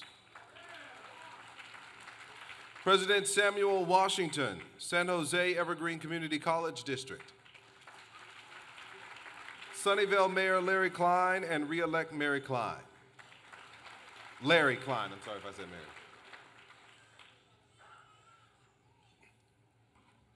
At this time, I would like to ask Prentice Powell he will be our next performer for today. This is a Grammy-nominated artist. Good afternoon. My name is Prentice Powell. I am a product of Epsilon Mu here at San Jose State University, San Jose, California, founded March 6, 1962. Alpha Phi Alpha Fraternity Incorporated. Before we go any further, I don't know where Mark went. Where's Mark? I had a problem with nothing you said until you got to the skates. As a member of Alpha Phi Alpha, especially EM, we know absolutely nothing about skates. And I don't know if a Sigma cut you off in traffic this morning, but I'm sorry, bro. It's gonna be okay, I promise you, I'm sorry. How you come to an MLK event and just choose violence all throughout your whole keynote speech? All right, okay, here we go. All right. So my name is Prentice Powell. As he said, on November 10th, I was nominated for a Grammy. Thank you. All of it is intentional. On January 22nd, when I heard that the Grammys were opening the category for Best Spoken Word Poetry Album, I said, I need that, I want that, and I deserve that. So I got up, I created an album with my friend Sean Williams with no management, no publicist, no nothing. We created the album, it's called For Your Consideration 24. We made it for black men, and I'm attempting the biggest finesse in Grammy history. What I'm attempting to do with absolutely no management, no promo, no nothing, is win a Grammy on behalf of black men. The album we created is for black men, and I said to myself, if I had the opportunity to be on the Grammy stage, what would I want to say? And I said everything I wanted to say in that album. So thank you to anybody who supported that thus far. But as for me, I'm a beautiful tragedy. Trapped inside a brilliant mind with absolutely no walls to contain me. I roam while standing still and breathe without inhaling. I speak best when silent. I find peace in violence. I'm scared of everything but fear absolutely nothing and no one at all. I stand tallest when broken down. I'm a loner with 100 best friends, all of them named adversity. I used to often pray to a God that I didn't fully believe in, have yet to atone for my sins, but then again, why do I need to when I seem to be the epitome of innocence compared to most of them? I'm a man who frowns with the devil's grin, an angel full of sin. Too impatient to learn how to fly, so I pluck the feathers of my own wings and place them inside my pillowcase in hopes that one day I'll know what it's like to sleep heavenly at night. Lately, I've been seeing a lot of darkness and light. By the way, none of this is going to make sense. I'm still just trying to make sense of it all. See, no one told me having a gift came with so much responsibility and consequence. Sometimes I feel trapped within my freedom, like reality's illusion. Can't decipher whether it's God or my conscience talking. They both tend to blend together to create this mute sound called confusion. I find sanctuary within the autistic minds of the children I used to teach from 9 to 5. The uneducated call them crazy. Shit, I call them free. This artistic mind of mine won't take time to heal, but it will stop for nothing. I tend to digress while trying to progress, and I know this sounds contradictory, and none of this makes sense, but life is full of contradictions, so how can this not make sense? They say I look just like my father. I say it's a shame I wouldn't know. It's been so long since I've seen him. They say he got in the church and got saved. I say, good for him, but why am I still walking around wrestling in his demons? 30 years ago, he lost his hands in a fire. Maybe that's why he doesn't pick up the phone to check on his grandkids. And I know that sounds harsh, but I'm just saying. I don't think it's fair I gotta walk around with both of our burdens while he gets to be hands-free even though we both carry the same name. Lately, pain feels better than it should. It kind of wakes me up, but I'm so tired of feeling it, so I submerge myself into my notebook, refusing to come up to the surface until I'm able to breathe life into suffocated ears. You are looking at a man who is dying to live, a man so scared of going sane, but just wants somebody to tell me that I am not crazy, that this is just life. And if I'm crazy for trying to make sense of it, how crazy are you for not trying to? But then again, I'm a black man in America. And I don't know how many black men, actually let me ask, how many black men in America do we have here right now? By a raise of hands, how many black men do we have in here? It's okay to clap you up for black men, by the way. So, then you know, as the black men, we were formerly black boys. And I don't know if y'all knew this, but black boys be everything. Black boys be everything to everybody. Black boys be everything to everybody but themselves. And I know because black boys be me, which means black boys be great. Black boys be quiet. Black boys be innocent. When black boys see cops, black boys get nervous because that's when black boys tend to get shot and us innocent black boys go in the streets and, well, we riot. But when black boys get shot by black boys, that's when black boys go silent. Because black boys ain't no snitch. Black boys ain't never been nobody's. Yo, can you really believe that black boys really have to live like this because we be so hurt? Yeah, black boys, we be crying. Black boys be life, living even after black boys be dying because black boys be spirit, holding the space in between both bad and bougie. Do it look like we get left out? Nah, we get taken off. Credits erased. Black boys be like movies, like short films, living in fear of early credits, losing life just to win awards, just so the crowd can finally be like, yay, this black boy is now Grammy nominated. I guess this black boy can finally feel like, yay, black boy act like that black man, yay, black boy go broke. They say black boy crazy. Black boy been basking in blackface. Some say yay, some say no. You know what I say? I say you drop a black boy in the middle of a frozen lake and it'll still make a ripple. Black boy bounces ball, then it's black boy go. Black boy searching for self, then it's black boy whoa. Black boy stop, black boy don't talk, black boy dribble. Matter of fact, black boy they told shut up and dribble, just told other black boy don't talk, black boy dribble. Black boys be confused.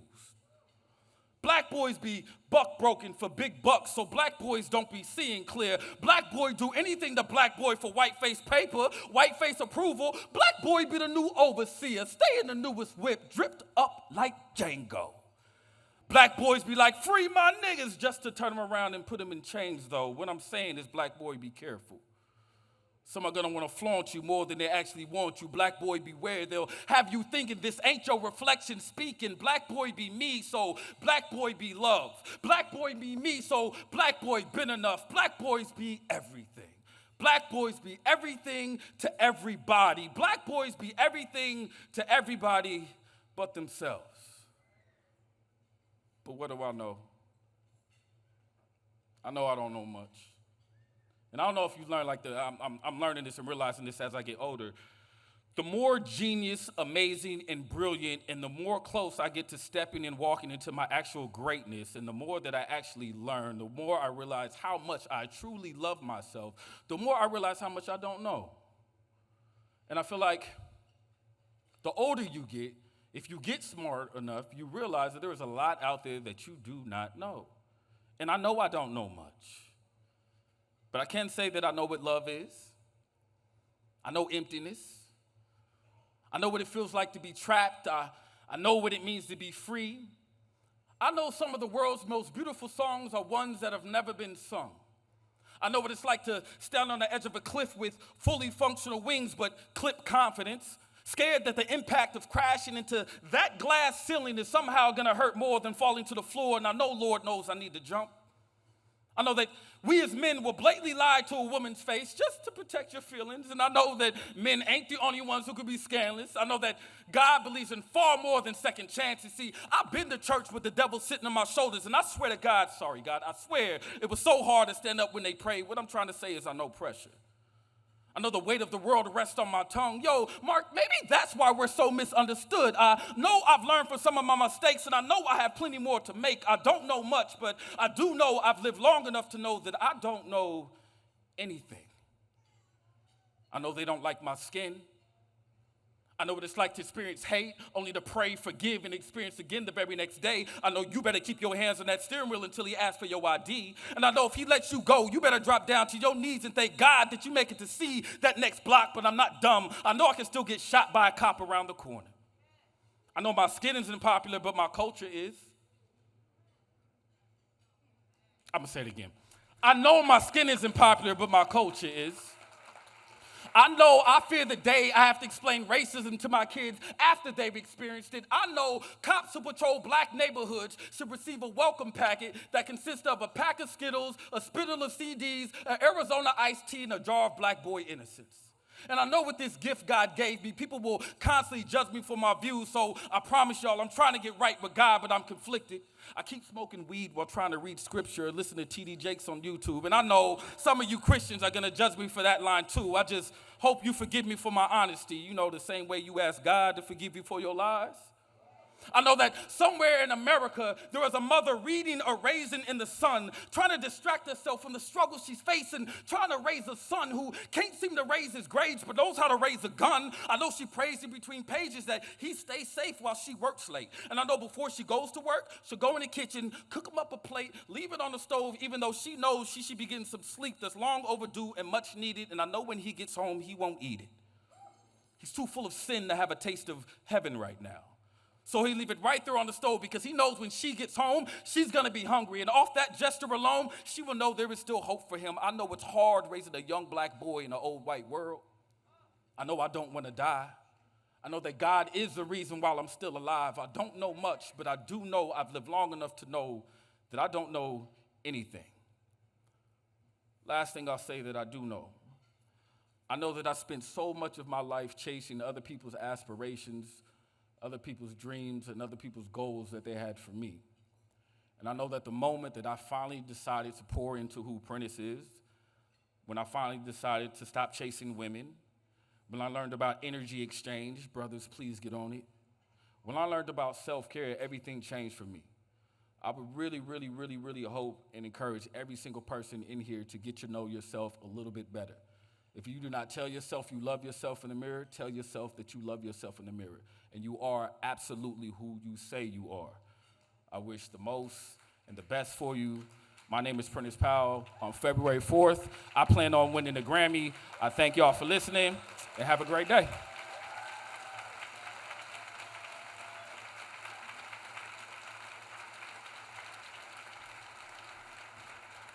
And I'm sorry.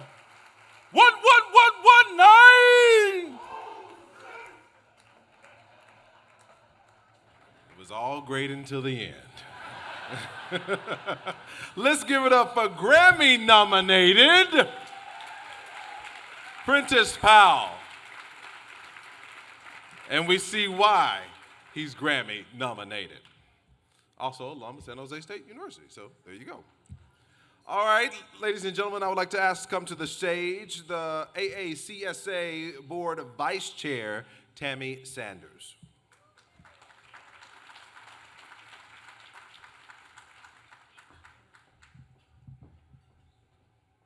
Hi, everyone. We hope you're enjoying the program so far. How's it? As you can see, we're in a very unique space this year, and we're so appreciative as the AACSA Vice Chair. San Jose State University want to say thank you. And right now, on behalf of the AACSA Board and the staff, please help me welcome the 31st President of San Jose State University, Cynthia Tatiana Matson. And that's Dr. Cynthia.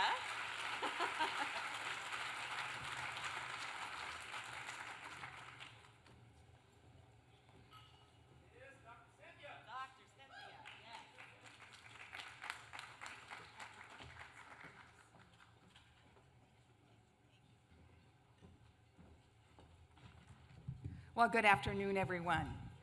Good afternoon. Welcome to San Jose State University.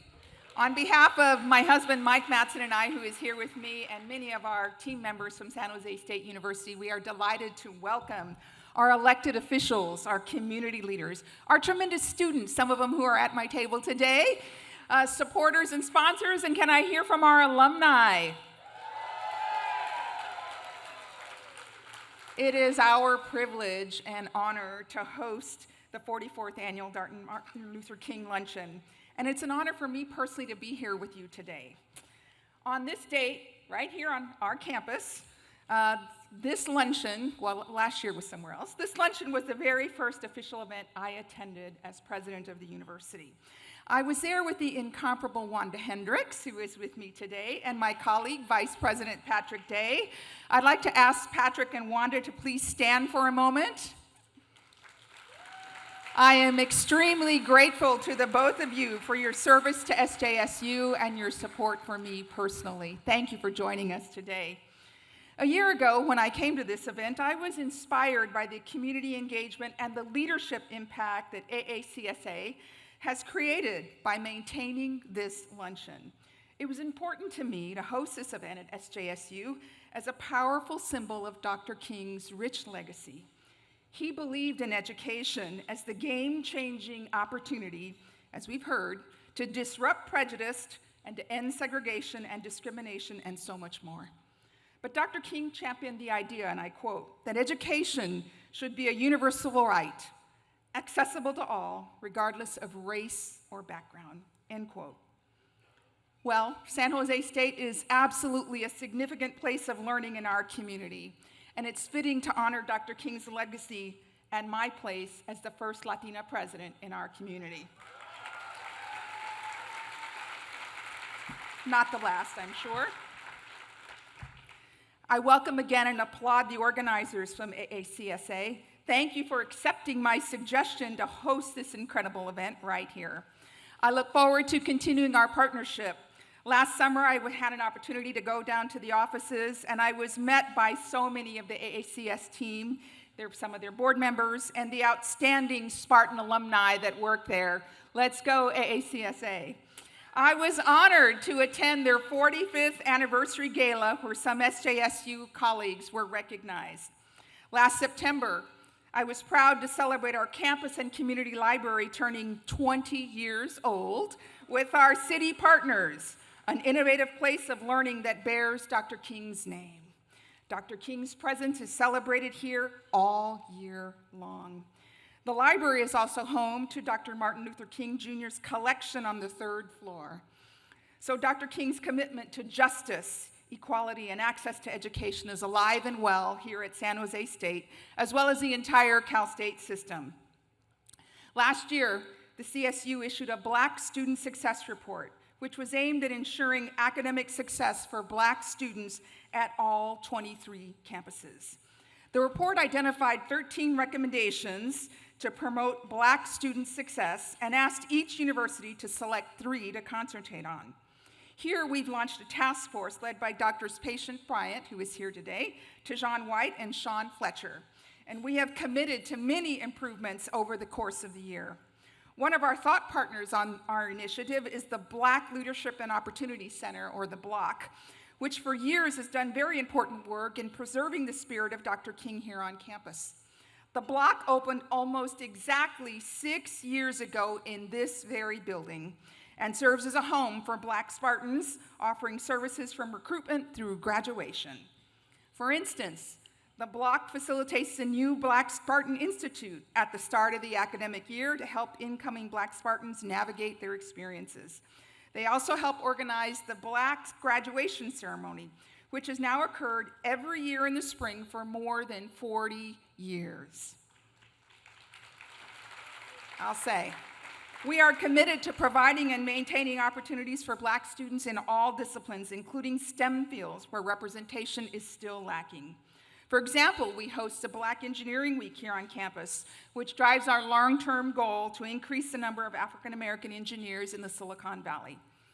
SJSU doesn't just provide a great education for everyone, including African Americans. We also provide opportunities for our Black Spartans to get a jump start on their careers. And when they graduate, they can become a part of our thriving Black alumni network, many who are here today.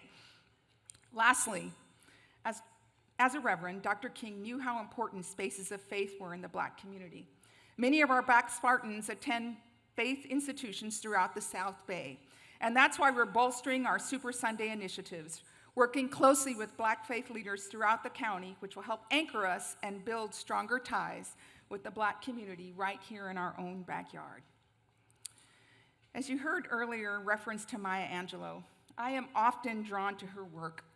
She and Dr. King worked together in 1960 when she held a leadership role with the Southern Christian Leadership Conference. In interviews about her work and friendship with MLK, she often referred to him, and I said, quote, a brilliant mind with a powerful heart, insight, courage, and an incredible sense of humor, end quote. I ask you to join me in thinking today about one of Angelo's powerful reflections on the impact of courage. And she said, and I quote, "Courage is the most important of all the virtues, because without courage, you can't practice any other virtue consistently. You can practice any virtue erratically, but nothing consistently without courage." End quote. Well, today is about collective impact and reflection on the virtues that Dr. King shared for his inspiration and his courage, and our collective responsibility to keep his courageous dreams alive right here in San Jose and beyond. Thank you, Mark, for helping us all wake up to his legacy and what he stood for here in San Jose, as you so eloquently shared. Today's honorees, who we're about to recognize, are incredible examples of leadership, courage, and inspiration. And on behalf of San Jose State University, we all congratulate you. Welcome to our campus, and I look forward to the rest of a wonderful event. Madam President, thank you. At this time, I'd like to just acknowledge a few more of the leaders of organizations in our community. I know I've been doing this for a few years now, and I've seen many of you year after year. So if I call your name or your organization, could you just please stand? I'm going to run through them quickly for us. But Alpha Kappa Alpha Sorority Incorporated, San Jose Eta Rho Omega Chapter. Kim Jackson, President of Delta Sigma Theta Sorority Incorporated, San Jose Alumni Chapter. City of San Jose, former Mayor Sam Licardo. 31st President of San Jose State University, Dr. Cynthia Tinathe Matson. Carlos Rosario, President of Santa Clara County Black Lawyers. Superintendent Dr. Mary Ann Dwan, Santa Clara Office of Education. Former San Jose City Council member Forrest Williams. Tracy Jones, President of Sigma Gamma Rho Sorority Incorporated, Silicon Valley Iota Beta Sigma Chapter. San Jose State University women's basketball coach April Phillips. Bengals number 22, Cheeto Awuza, and Oak Grove alumnus. Past AACSA Board President Shawanki Badger. Carolyn Walker, President of Garden City Women's Club. CEO Valley Water Rick Callender. President Heathrow Moore, San Jose Silicon Valley NAACP. Michelle Aldridge, Regional Director of Sigma Gamma Rho Sorority Incorporated. Ray Montgomery, Executive Director of PACT, PACT. Brian Walton, President of 100 Black Men Silicon Valley Chapter. Darcy Green, Executive Director, Latinas Contra Cancer. Jack and Jill of America Incorporated, San Jose Chapter, President Adriana Brandon. Jamal Williams, President, Silicon Valley Black Kitchen Cabinet.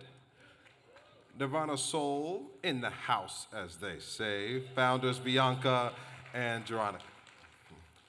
And Links Incorporated, San Jose Chapter, President Yvonne Waldron Robinson.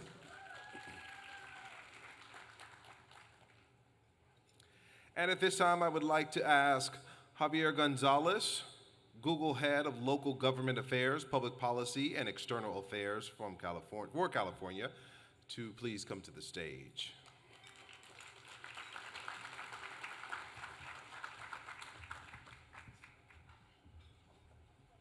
Good afternoon. All right, I think we need to give folks some coffee or something. Good afternoon. There you go. It's a pleasure to be here with you all this afternoon on an important occasion, honoring Dr. Martin Luther King, the legacy, and his work. I want to first just take a moment to thank all the serving staff and the catering staff for their work today. The meal was delicious. I want to also thank the African American Community Services Agency staff and board of directors for putting on a great event. Let's give them a round of applause. I know in particular I was working very closely with Jeremiah, and he was working around the clock. I was seeing emails coming in at like 11:30 at night and then at 4:30 in the morning. I was like, does this guy sleep? So thank you very much, Jeremiah and the staff, and all the work that you all did to make this event a success. I'm here to share a bit of good news on behalf of Google.org and our leadership and our employees. It's my pleasure to announce that we are awarding AACSA a $100,000 grant to support, to continue supporting the work that they're doing, specifically their Leadership Academy and their STEAM Saturdays program. So congratulations to AACSA on receiving this award.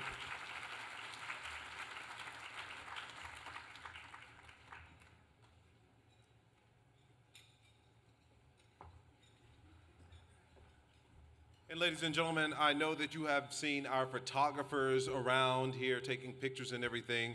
From Jammy Technology, would you give them a round of applause, please? Thank you all for working to capture the moment for us. All right, at this time, I'd like to introduce Linda Alexander, President of DAWN, Democratic Activist for Women Now, and LaVere Foster, AACSA Associate Director. Good afternoon, everyone. Every year, AACSA recognizes the attendance, support, and hard work of our local community leaders, special guests, candidates, and elected officials. Thank you for your service to the community. The AACSA appreciates your ongoing support as we continue to work to provide meaningful change in our community. So one thing I want to do is recognize all of the elected officials in this room.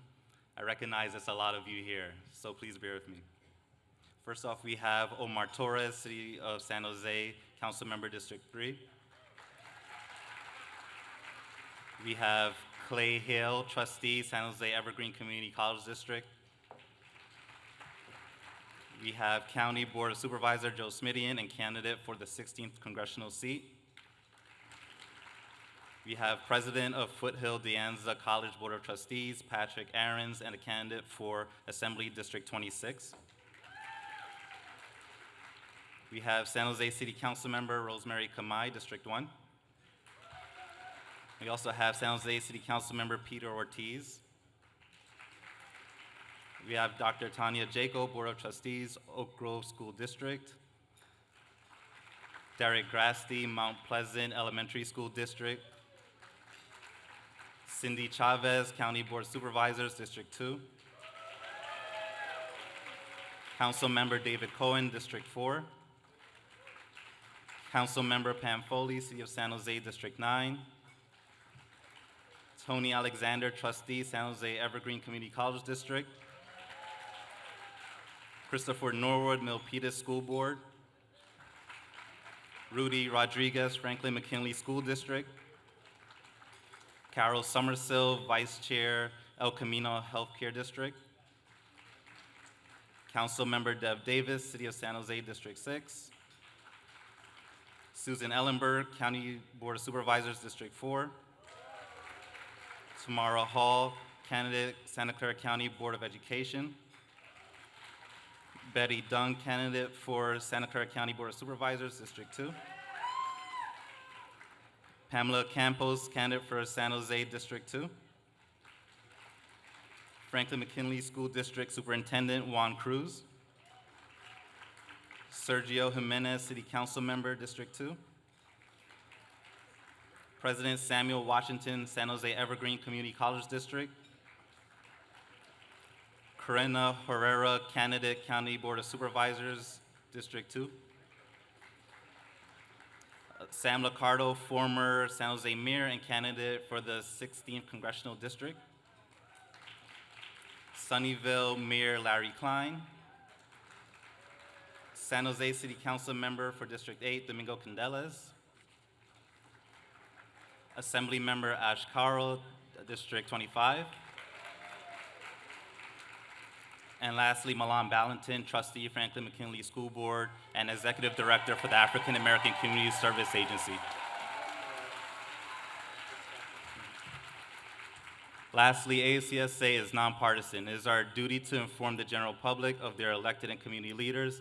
And if you did not hear your name, please share with our team, and we will name you announced throughout the program. And we were just given a name, Rana Lori, Trustees, Santa Clara County Board of Education.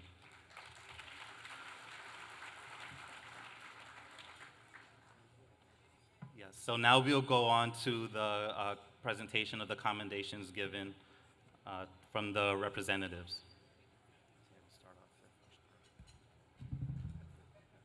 I'd like to ask Assembly Member Osh Kalra, please come up. Yeah, well, good afternoon, everyone. It's an honor to be here, and I want to, Osh Kalra, State Assembly Member, honored to represent this community. Great to be at San Jose State University, where in 4 years will be the Olympics, 60 years after Tommy Smith and John Carlos raised their fist. And so I think it's important for us to recognize that and recognize our honorees, in particular, Supervisor Blanca Alvarado, such an incredible trailblazer, and Dr. Stephen Milner, who was such a great mentor of mine, especially when I taught in the African American Studies Department here at San Jose State a number of years ago. And, you know, the one thing I'll say as I present my certificate is that each and every one of us should be fighting for Black liberation. Because when we fight for Black liberation, we're fighting for our own liberation. And I think once we recognize that, we'll not only be able to create more peace and justice in our communities, but I think we'll create more peace and justice in our own lives. And so I mention that because the state of California completed a report of the California Reparations Task Force report, 1,000 pages with 200 recommendations.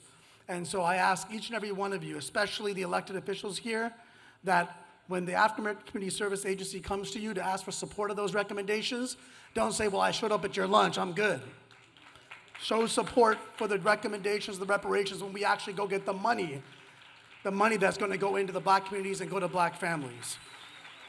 With that, I'd like to present a certificate of recognition for African American Community Service Agency on their 44th annual MLK Luncheon. It's always an honor to be here and work in solidarity with the organization.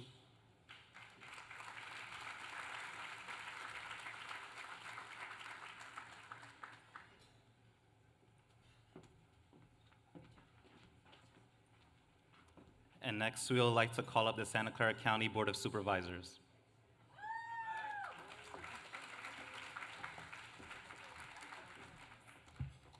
Good afternoon. I am Susan Ellenberg. I'm the president of the Santa Clara County Board of Supervisors and honored to stand here with my colleague, Supervisor Cindy Chavez. It is a joy to stand before all of you on the 95th anniversary of the birth of Dr. Martin Luther King Jr. and the 44th anniversary of this very important luncheon program and fundraiser, and to represent my colleagues on the Board of Supervisors.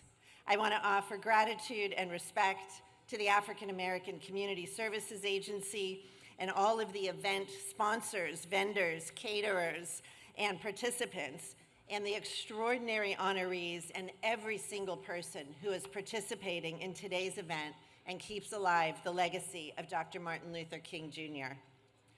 Some years, I feel we are moving closer to the world imagined by Dr. King. This year, as we witness countries around the world continuing to struggle under the crushing weights of war, violence, hate, hunger, and poverty, I feel especially poignantly the urgent necessity of embracing Dr. King's philosophy and methodology of intentional and impactful nonviolence. Dr. King retained a steadfast belief that civic engagement through nonviolence was the only sustainable solution to injustice and violence in our world, and would ultimately lead to the creation of the beloved community where injustice ceases and love prevails. I hope that we all take the opportunity to rededicate ourselves today to manifesting a shift in cultural climate wherein every individual will view each other as having been made in God's image and having infinite worth. And when we are all judged not by the color of our skin or the country of our origin or the faith we pursue, but by the content of our characters. It is now my honor to present this proclamation naming Martin Luther King Jr. Day to the African American Community Services Agency. We also have commendations from Supervisor Chavez and myself for each of today's award recipients, and we will make sure those are delivered at the appropriate time.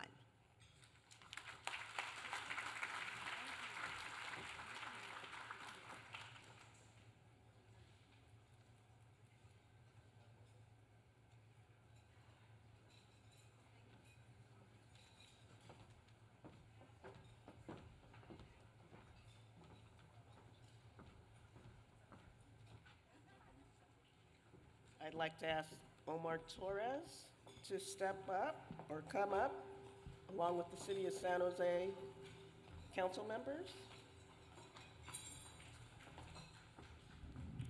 Thank you so much, Linda. How are you this afternoon? Oh, come on, you could do better than that. How are you this afternoon? There you go. My name is Rosemary Kamei, and I have the honor of being the Vice Mayor of the City of San Jose. And I would really, thank you. I'd really am so delighted and honored to be here today. You know, I've gone to so many of these luncheons, and it grows every time. And to see you here at San Jose State University is absolutely wonderful.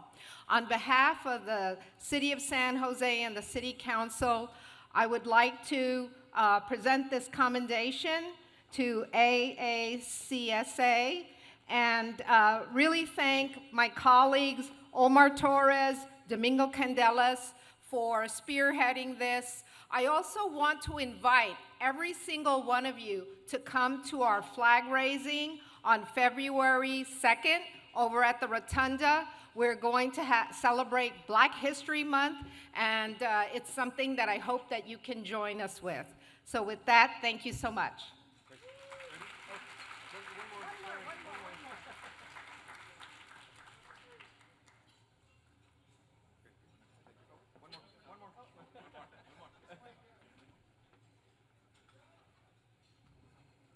At this time, we would like to ask Rita Holliday to come up to the stage. Rita Holliday is the Global Public Affairs Community Engagement Manager and External Affairs. And his sister. Hello and good afternoon. It's a pleasure to be here and to be in this beautiful room. I wanted to give a presentation to the agency, but I do need to share with you how I came to really become engaged with the agency. And that was through my first meeting with the wonderful Milan Balaton. Is Milan in the room? Come here, little brother.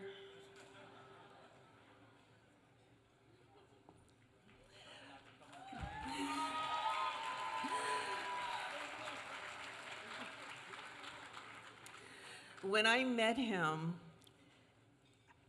I have to be honest with you, I said, oh my God, this agency's gonna eat him up and spit him out.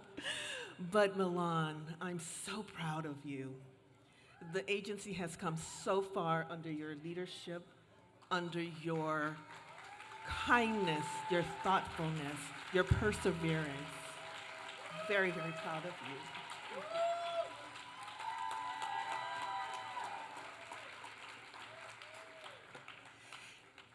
So I wanted to say that on behalf of the Intel Foundation, we're proud to present this check of $25,000 to the African American Community Services Agency from a community impact gift.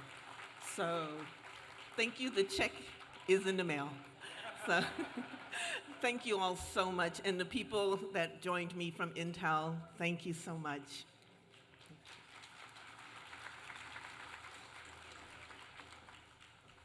Thank you, Intel.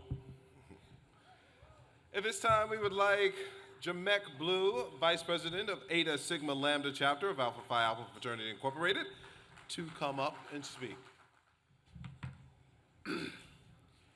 Ladies and gentlemen, it is my pleasure to come before you today on behalf of the distinguished gentlemen of Alpha Phi Alpha Fraternity Incorporated. Today, we gather to honor the legacy of the remarkable leader, Dr. Martin Luther King Jr. His life was dedicated to the pursuit of justice, equality, and civil rights for all. Dr. King's eloquent words and unwavering commitment to nonviolent protest played a pivotal role in the American civil rights movement, inspiring millions to join the fight against racial segregation and discrimination. His iconic speech, "I Have a Dream," delivered on the steps of the Lincoln Memorial in 1963, remains etched in our collective memory as a powerful call for society free from the shackles of prejudice. Dr. King's tireless advocacy for equality extended beyond race, embracing a vision of a world where individuals are judged by the character and not by the color of their skin. Judged by the character and not the color of their skin. While we celebrate the progress of Dr. King's era, it is crucial to acknowledge that the journey towards true equality continues. Dr. King's teachings remind us that the fight against injustice is an ongoing struggle, requiring courage, compassion, and a commitment to stand against the discrimination in all of its forms. As we reflect on his legacy, let us renew our dedication to creating a society where the principles of justice and equality are not just aspirations, but live reality for every individual. Thank you.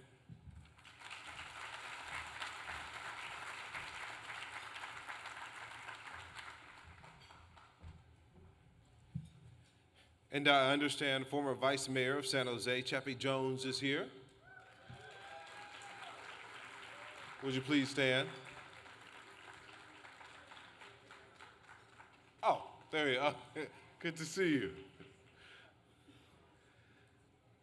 Okay, the next person we're going to ask to the stage, I take pleasure in introducing them. I remember seeing this young man some 4 years ago. I believe I was emceeing something for the Deltas here, and hearing him speak, I was just wowed by this young man.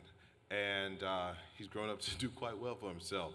Ladies and gentlemen, Jaden Morgan is an AACSA student board member and a senior at Stanford University, studying economics and law.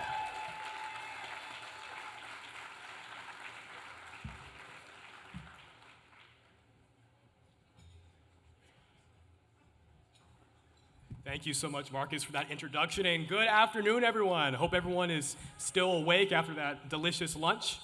Well, we have some more excitement coming for you right now. So before we move into our next part of the program, I would like to take a second to recognize another elected official here in the room with us today. From the Santa Clara County Office of Education, Superintendent Dr. Mary Ann Dewan. If you're here in the room with us, could you please stand for a moment so we may recognize you?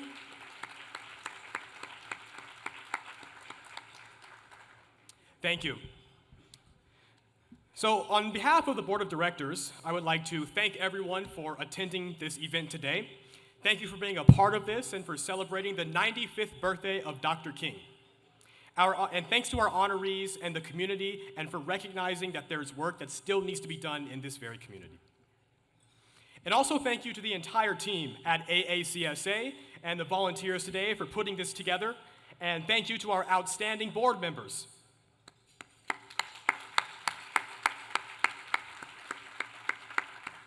And we would also like to express our sincerest gratitude to our sponsors. Thank you so much for your support.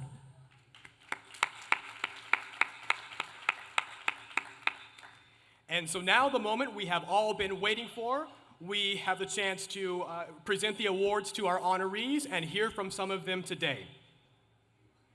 And so I will pull up the description of our awards and the recipients. So the first award that we have today is the Gene Young Award. And this award recognizes an individual or a group who is a community-based unsung hero. One that goes beyond community service, but isn't necessarily in the same circles as the typical community service groups. And the recipient of the Gene Young Award is Gina D. Dalma.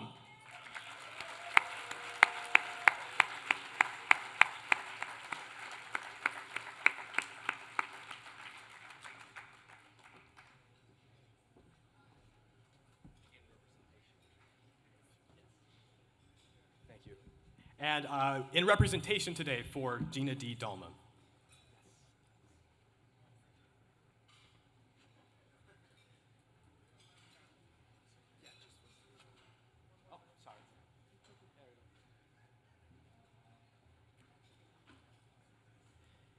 Thank you. I'm Gina's husband, Gabriel. She's very sorry she couldn't be here this afternoon, but she did tell me that I was going to be in a room full of change makers, and it absolutely is. So as someone pointed out earlier today, Dr. King's legacy is about acting, and Gina told me this is a room full of people that want and do act. So thank you very much in her name for this award.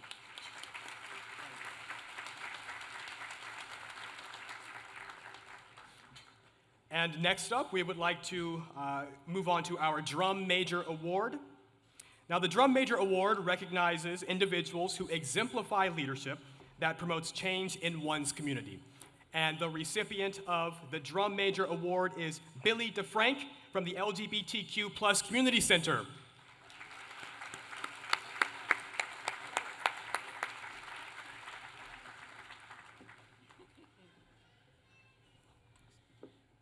I'm not Billy DeFrank. He was an African-American drag queen and activist in the 1970s and died of a heart attack in 1980. And we opened our doors, our LGBTQ Community Center, in his name in 1981.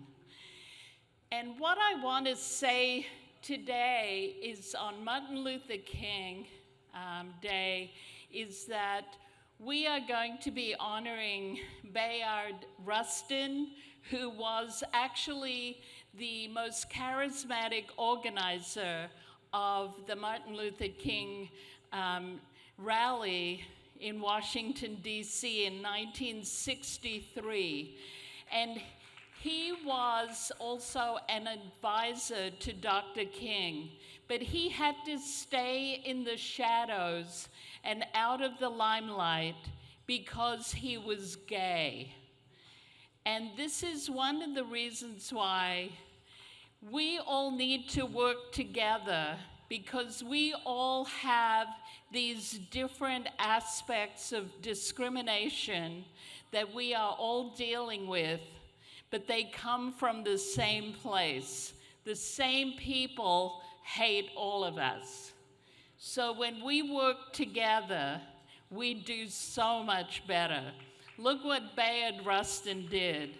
He helped make that happen in Washington, D.C., but he was never acknowledged until President Barack Obama gave him a posthumous Freedom Award medal.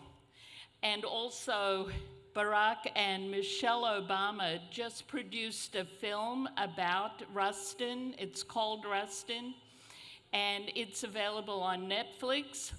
And we at the Billy DeFrank Center are going to show Brother Outsider, the documentary about Bayard Rustin from 20 years ago. Thank you so much for acknowledging us.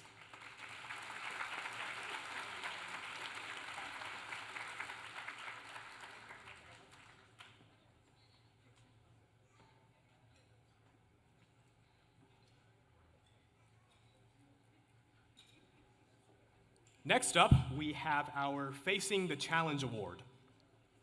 The Facing the Challenge Award is given to an advocate for the development of organizations that provide services to better our community. And the recipient of the Facing the Challenge Award is Helen Sims.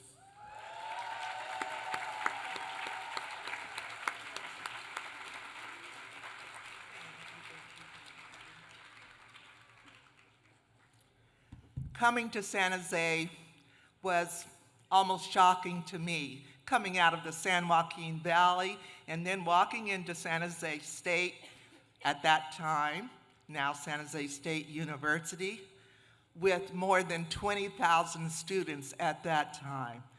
But San Jose has been a very welcoming place for me because early instilled in my life through my parents was that you don't just sit on the sidelines, you step up and serve where you can. Do what you can when you can at every turn of the road that you are traveling.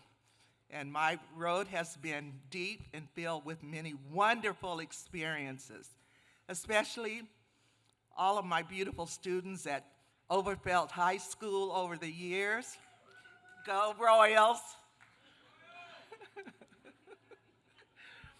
And it doesn't stop there. The many organizations that I stand here and represent today have provided me with opportunities to step up and do what I can. And I can't get off the stage without saying how much I have been inspired by President Barack Obama. And because of that and a group of dedicated community people, we have a Barack Obama Boulevard street in downtown San Jose. So when you leave here, if you can go that way, go and just drive down Barack Obama Boulevard. And thank you, AACSA. You have pointed the way for us at many times. So our journey will continue and we will be with you. Thank you.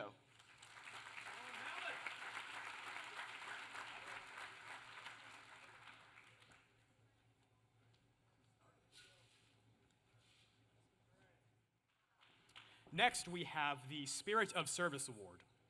The Spirit of Service for Outstanding Pastoral Service Award recognizes an individual who provides pastoral services that evokes leadership, inspiration, and commitment to the ministries in one's community. And the recipient of the Spirit of Service Award is Reverend Michael Ray Matthews.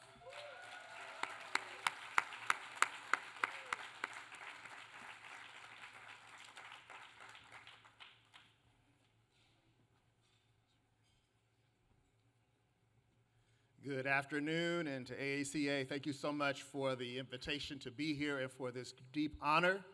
I have been a resident of this valley for over 20 years, and I have always been amazed at how welcoming one can feel when they come home. My work at Faith in Action is actually coming to a close, so receiving this award in this season feels a bit surreal, but also sacred, because that job took me far away from San Jose on a regular basis.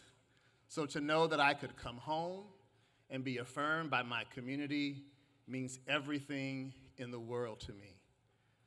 This award is really not for me, but for members of congregations that I've served who taught me how to lead, the members of Grace Baptist Church just across the street, and for everyday leaders and organizations like PACT, People Acting in Community Together, who embody the best of the tradition of faith-rooted organizing. They taught me what it means to not be a chaplain to empire, but to be a prophet of the resistance. And so I give thanks this day for this opportunity to be honored and blessed. Amen and Ashe.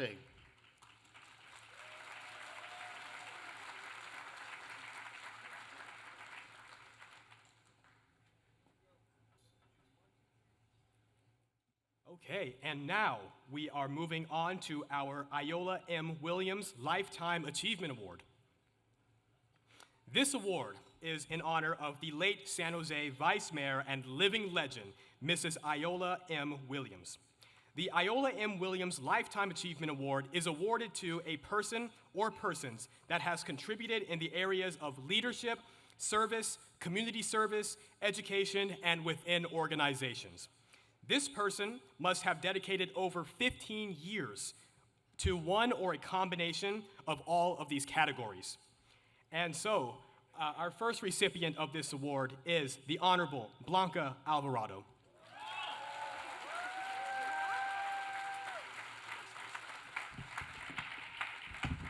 Oh my God, I'm so excited to be here with all of you.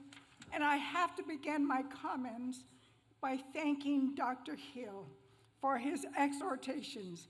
I think we're all in agreement that the advice he gave us today, as passionate as it was, is relevant and stirred us all emotionally to take all the action that is necessary to live up to the legacy of Dr. Martin Luther King.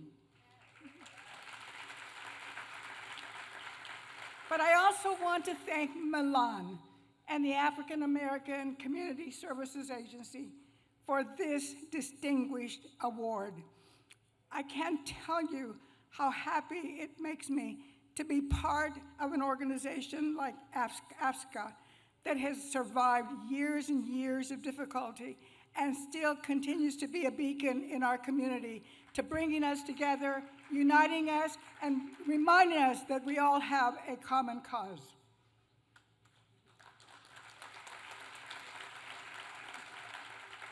But you know, I stand here with deep emotion.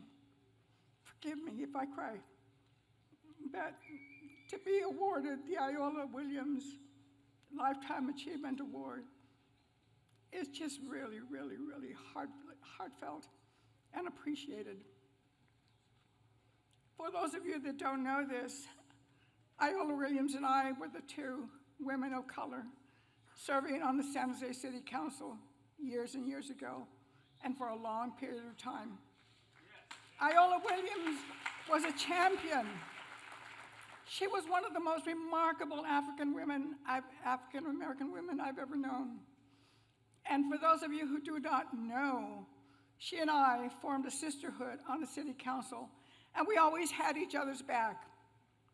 And what I remember that none of you know probably is that Iola Williams was responsible for bringing the funding into Santa Clara County, to the city of San Jose in particular, of the Robert Wood Johnson Foundation. That was way back in the late 70s.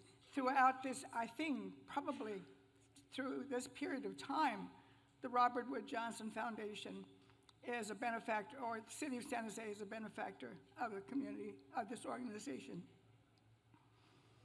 I am just genuinely proud and emotional to remember Iola.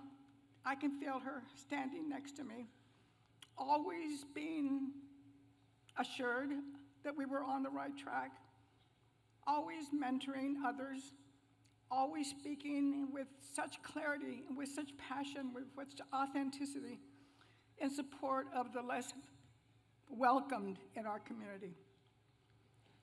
But today, as we honor the memory and legacy of Dr. Martin Luther King Jr., we are called to think deeply with love and to act in accordance with his mandate that the pursuit of justice for all must be grounded in nonviolence. The world we inhabit today is a world on fire. In my many years of social activism, together with many of you, we worked side by side to make this world a better place for all. Despite our efforts to overcome the many injustices of the past, conditions today are more perilous than ever.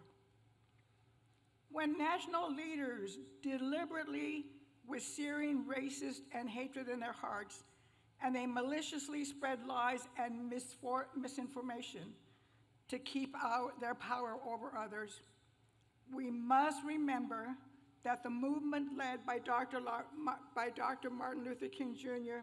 for social justice through nonviolence remains a powerful force that unites us and propels us to stay engaged. He also calls us to stay engaged, to love one another, to always move against injustices, to speak truth to power, and to assist in humanitarian causes.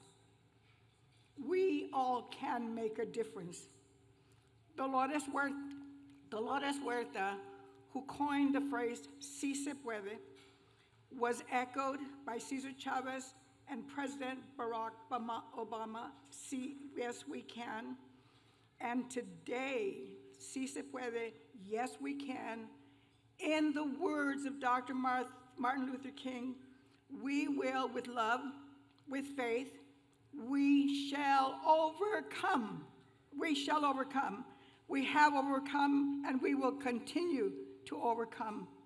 Thank you so very, very much.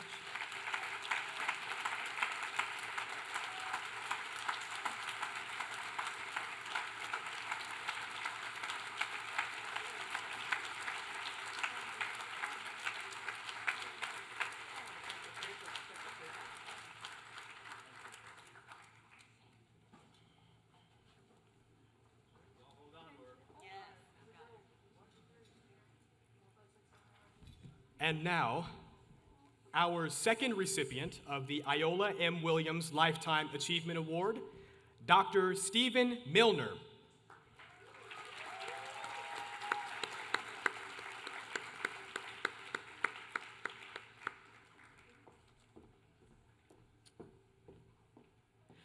And we will be accepting the award on behalf of Dr. Milner, as he could not join us today. And we will be sure to get that award to him. Congratulations to all of our awardees, and thank you for your service to Santa Clara County and the Silicon Valley region. Let's give one more round of applause.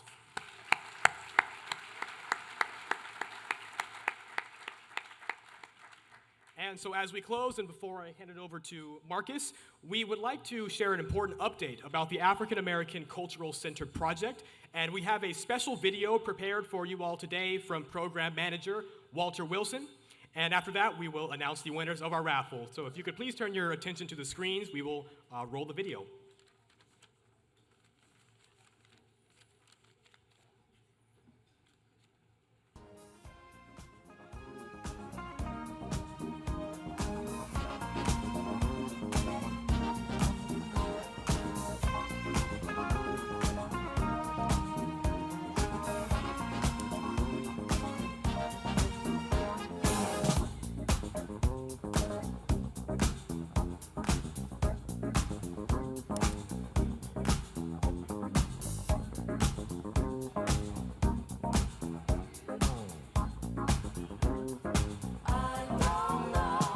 Good afternoon. My name is Walter Wilson, and I'd like to thank everyone for coming today and celebrating with us the 44th annual Martin Luther King Luncheon sponsored by the African American Community Service Agency. I'm here today representing the African American Cultural Center project, a mixed-use development project that has retail, commercial, housing, and so many other elements to it. The African American Cultural Center is a separate 501c3 from the African American Community Service Agency that was actually formed by the board of the African American Community Service Agency in 2007. Although the overall project is close to 30 years in its making, today we are closer than ever to getting this project completed. Thank you to the County of Santa Clara for Measure A funds to purchase the land, and thank you to Momentum for Health, Dave Moneta and his board of directors for choosing the African American Cultural Center project to purchase this land. They had so many other choices. This project, this mixed-use development project, will have 142 affordable housing units, 15 housing units for sale, as well as what I call the African American Cultural Center complex, which will include the Roots Clinic, Eugene Adult and Family Services. It'll have a community theater, a community museum, gymnasium, child care facilities, and so much more. Over 70,000 square feet of services that will be owned and operated by the African American Community Service Agency. Affordable housing will be owned by the AACSA, which is the African American Cultural Center organization, as well as EAH Housing, who's our chosen housing partner. The housing for sale will be owned by the African American Cultural Center and the new owners, whoever individually buys those homes. And the purpose of, obviously, is to create wealth. This site will have over 200 underground parking spaces so that it does not really encroach into the local neighborhoods. And the site will also be considered what's called platinum, built with sustainable materials. We're looking to have rooftop gardens, solar energy, a water system that's will allow us to reuse on the, in the green spaces on the property and really focus on making this a very sustainable project. At the end of the day, though, this project represents years of pain and suffering for us to really get to where we've gotten to. You know, these things don't happen by themselves, and so it's so important for us to thank our friends and supporters. I'd like to thank the Board of Supervisors for the County of Santa Clara once again, and especially our friend and supporter, Supervisor Cindy Chavez, who really fought hard for this process to take place and has really advocated for us as a strong advocate for Measure A. Thank you, Cindy. Today is a really exciting day. I am so blessed that I get to see today happen. Because for generations, the African American Community Services Agency and leaders in the community have been wanting to expand a center and frankly create opportunities for people to get jobs and create wealth and really make sure that we're culturally celebrating the African American community. And today all of that comes to fruition with a project that's already has almost $20 million of the money it needs to build on the site we're on this very special place, on this sacred land, housing, a cultural center, mental health and medical services. We hope after school tutoring and all the great things the African American Community Services Agency does. And not just affordable housing, but affordable housing for sale. So today is a wondrous day, and everybody hearing my voice should be helping us make it happen.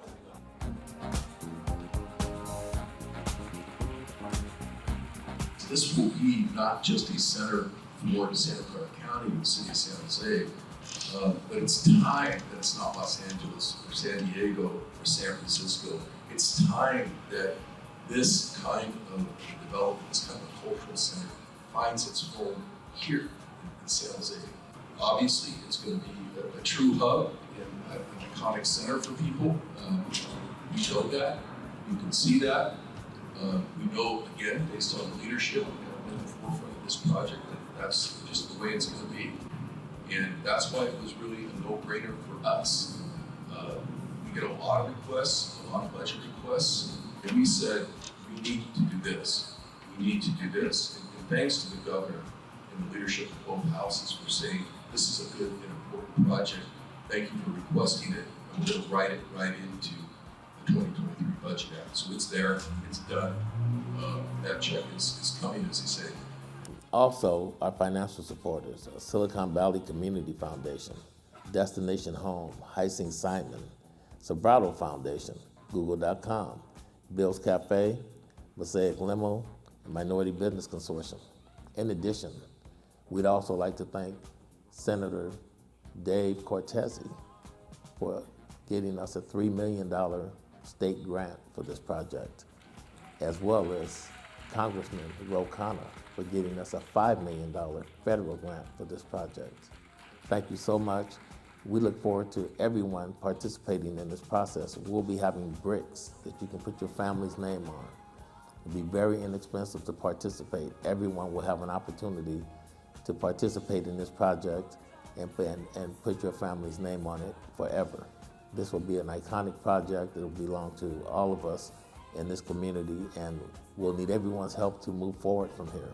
We're looking forward to having people come forward with helping us with funds, volunteers, and all sorts of other things that are going to be needed for us to complete this. Thank you so much. Let's make it happen.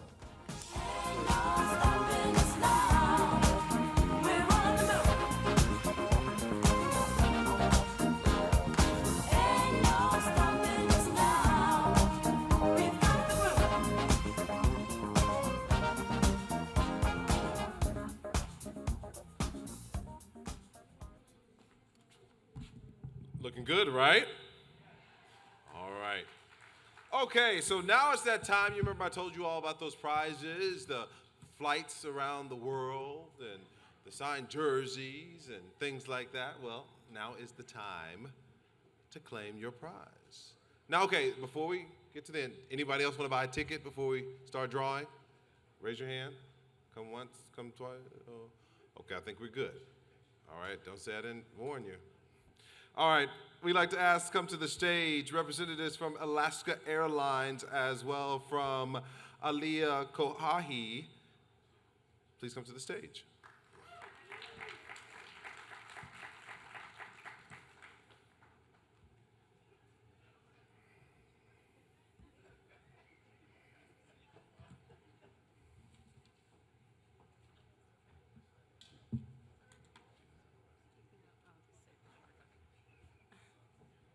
Good afternoon, everyone. On behalf of Alaska Airlines, we want to thank you all for coming, and good luck to whoever bought raffles.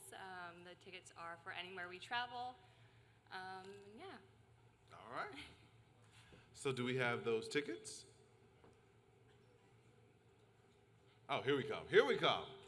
Give her a round of applause, ladies and gentlemen. The tickets. The winning tickets are in this box.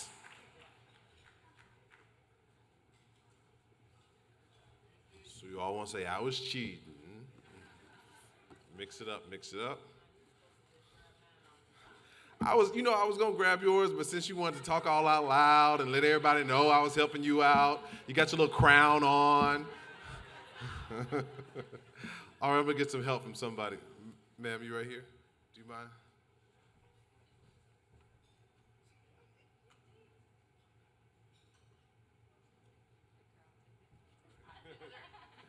All right. Now, this one is, I just want to make sure I'm announcing right. This one's for the,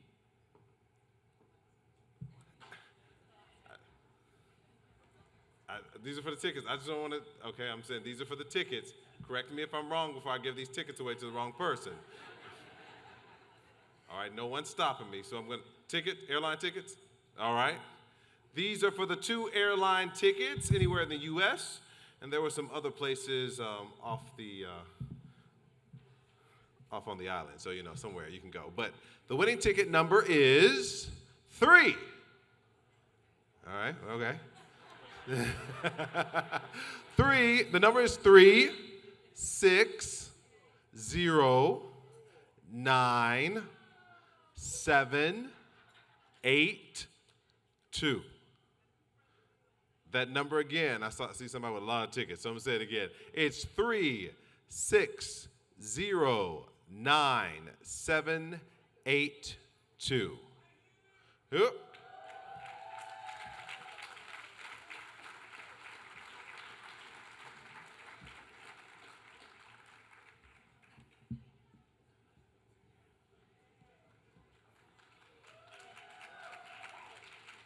Coming to the stage, coming to the stage. Now, I'm going to verify this ticket right. Come on over now. All right, tell us your name and where you're from. My name is Joy Alabaster. I'm from Monterey, California. Oh, I'm sorry. This is not. No, I'm just kidding. I'm just kidding. She is the winner. Give her a round of applause. Congratulations.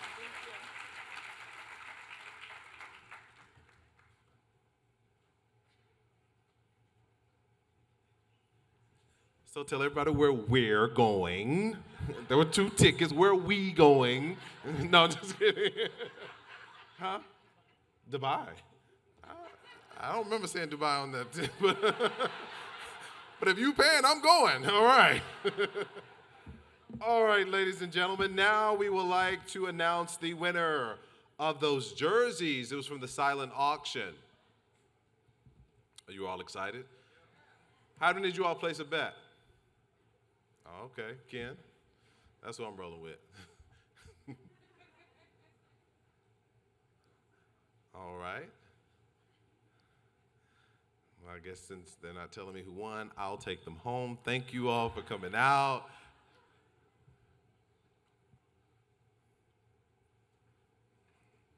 Well, just a reminder, I'm Marcus Washington with NBC Bay Area. You can catch me every morning on NBC from 5 a.m. to 7. Thank you. I hope you all watch. And a lot of times people always say that's so early. Well, it is, but then you can catch me at 11 o'clock a.m., to get your update in the afternoon. So hopefully I'll see you there every morning on NBC Bay Area. Now, we would love to give away these 2 jerseys. These are signed jerseys. One from Draymond Green with the Warriors, the other from Fred Warner with the San Francisco 49ers. 49ers are doing pretty good, huh, right? Y'all like how they doing? That's one time we talking, I don't want to say it too loud, but Super Bowl, man. Come on now. That should be nice. Just like one of those jerseys would be nice. Just like getting the list of who the winners are would be nice. But did you all have a good time today?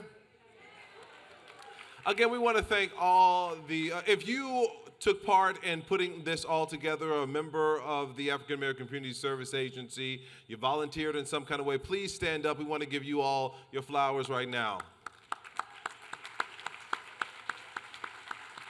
It takes a lot to put this on. They spend countless hours of making sure they get sponsors, to make sure that your food is good, to make sure that they have everyone. And it was so easy to get in here. This is the new place this year, as you all know. As soon as I got out of the garage, someone was right there. It's like, come on this way. Oh, and also you don't have to pay for parking. And I was like, well, there you go. Don't have to pay for parking. But I just want to thank everyone from the center for doing what you do. Thanks for making this all happen. We appreciate you all. And thank you to San Jose State University for providing this space for us. Madam President, thank you so much for being here and being a part of it as well.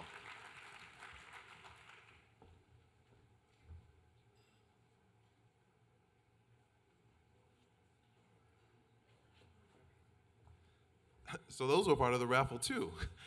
It was on me. Oops. All right. I thought those were silent auction. I apologize. But I just wanted to talk a lot.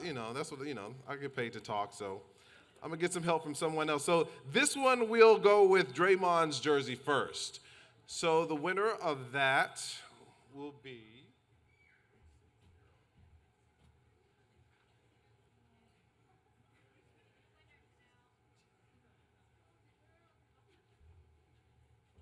If you didn't win, it's Janelle's fault. All right, the winner of the signed Draymond Green jersey is 4, 6, 0, 9, 6, 8, 5.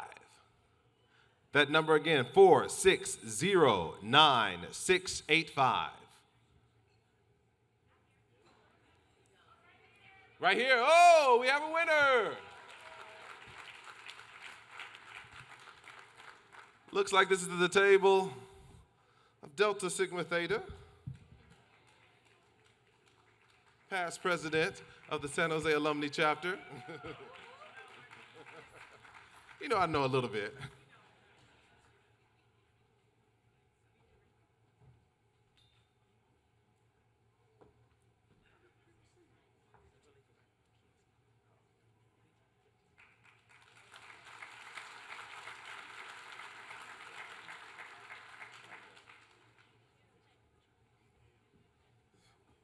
And it is legit. All right. All right. Got that Fred Warner jersey with San Francisco 49ers. All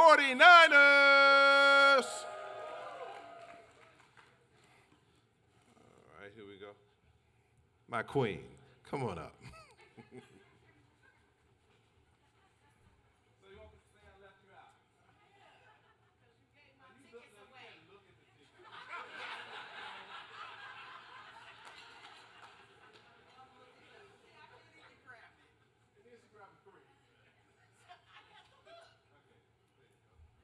What's your name?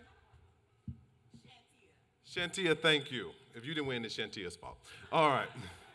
The winner of the Fred Warner jersey, the number is 3, 6, 0, 9, 6, 3, 2. Again, that number is 6. Sorry. That number is 3, 6, 0, 9, 6, 3, 2. Oh! First the Deltas win, and now an AK wins. All right.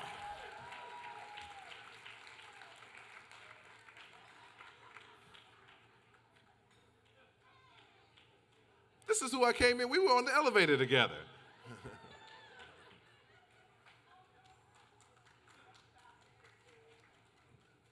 Give her a round of applause, ladies and gentlemen.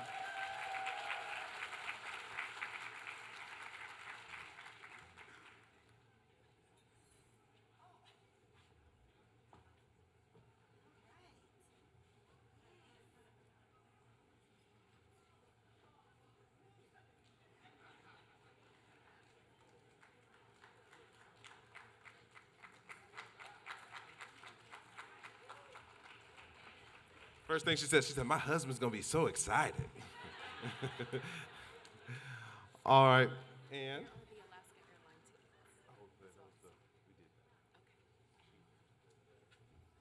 My winner of the Alaska airline tickets, could you please, there she is in the back. Okay.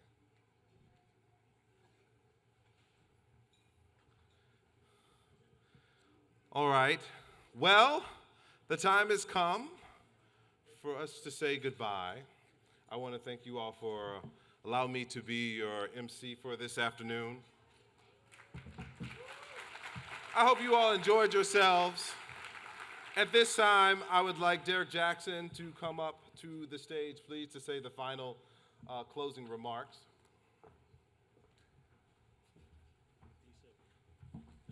Afternoon. Let's all thank Marcus Washington, anchor at NBC Bay Area, for continuing to support AACSA and making time in his schedule to MC today. Please give Marcus another round of applause. On behalf of the African American Community Service Agency, thank you to the San Jose University, all volunteers, Jackie Place, the 44th MLK Committee, Chair Jeremiah Lineberger, are you in here? He's running all over, good job. Lenny Gutierrez, Stephanie Minzy, Cynthia Joseph McGee, all the performers, guest speakers, presenting sponsor, Amazon, and all table sponsors. I would be remiss, it was because we're talking about history, if we did not take a moment to recognize the Black IBM employees who actually started this 44 years ago. So if anyone is here,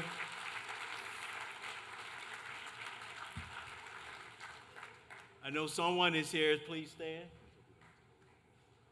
Okay. All right, there you go. And he just happened to be a distinguished man of Kappa Alpha Psi Fraternity Incorporated. We ask that you still remain here. We have one more ticket to pull.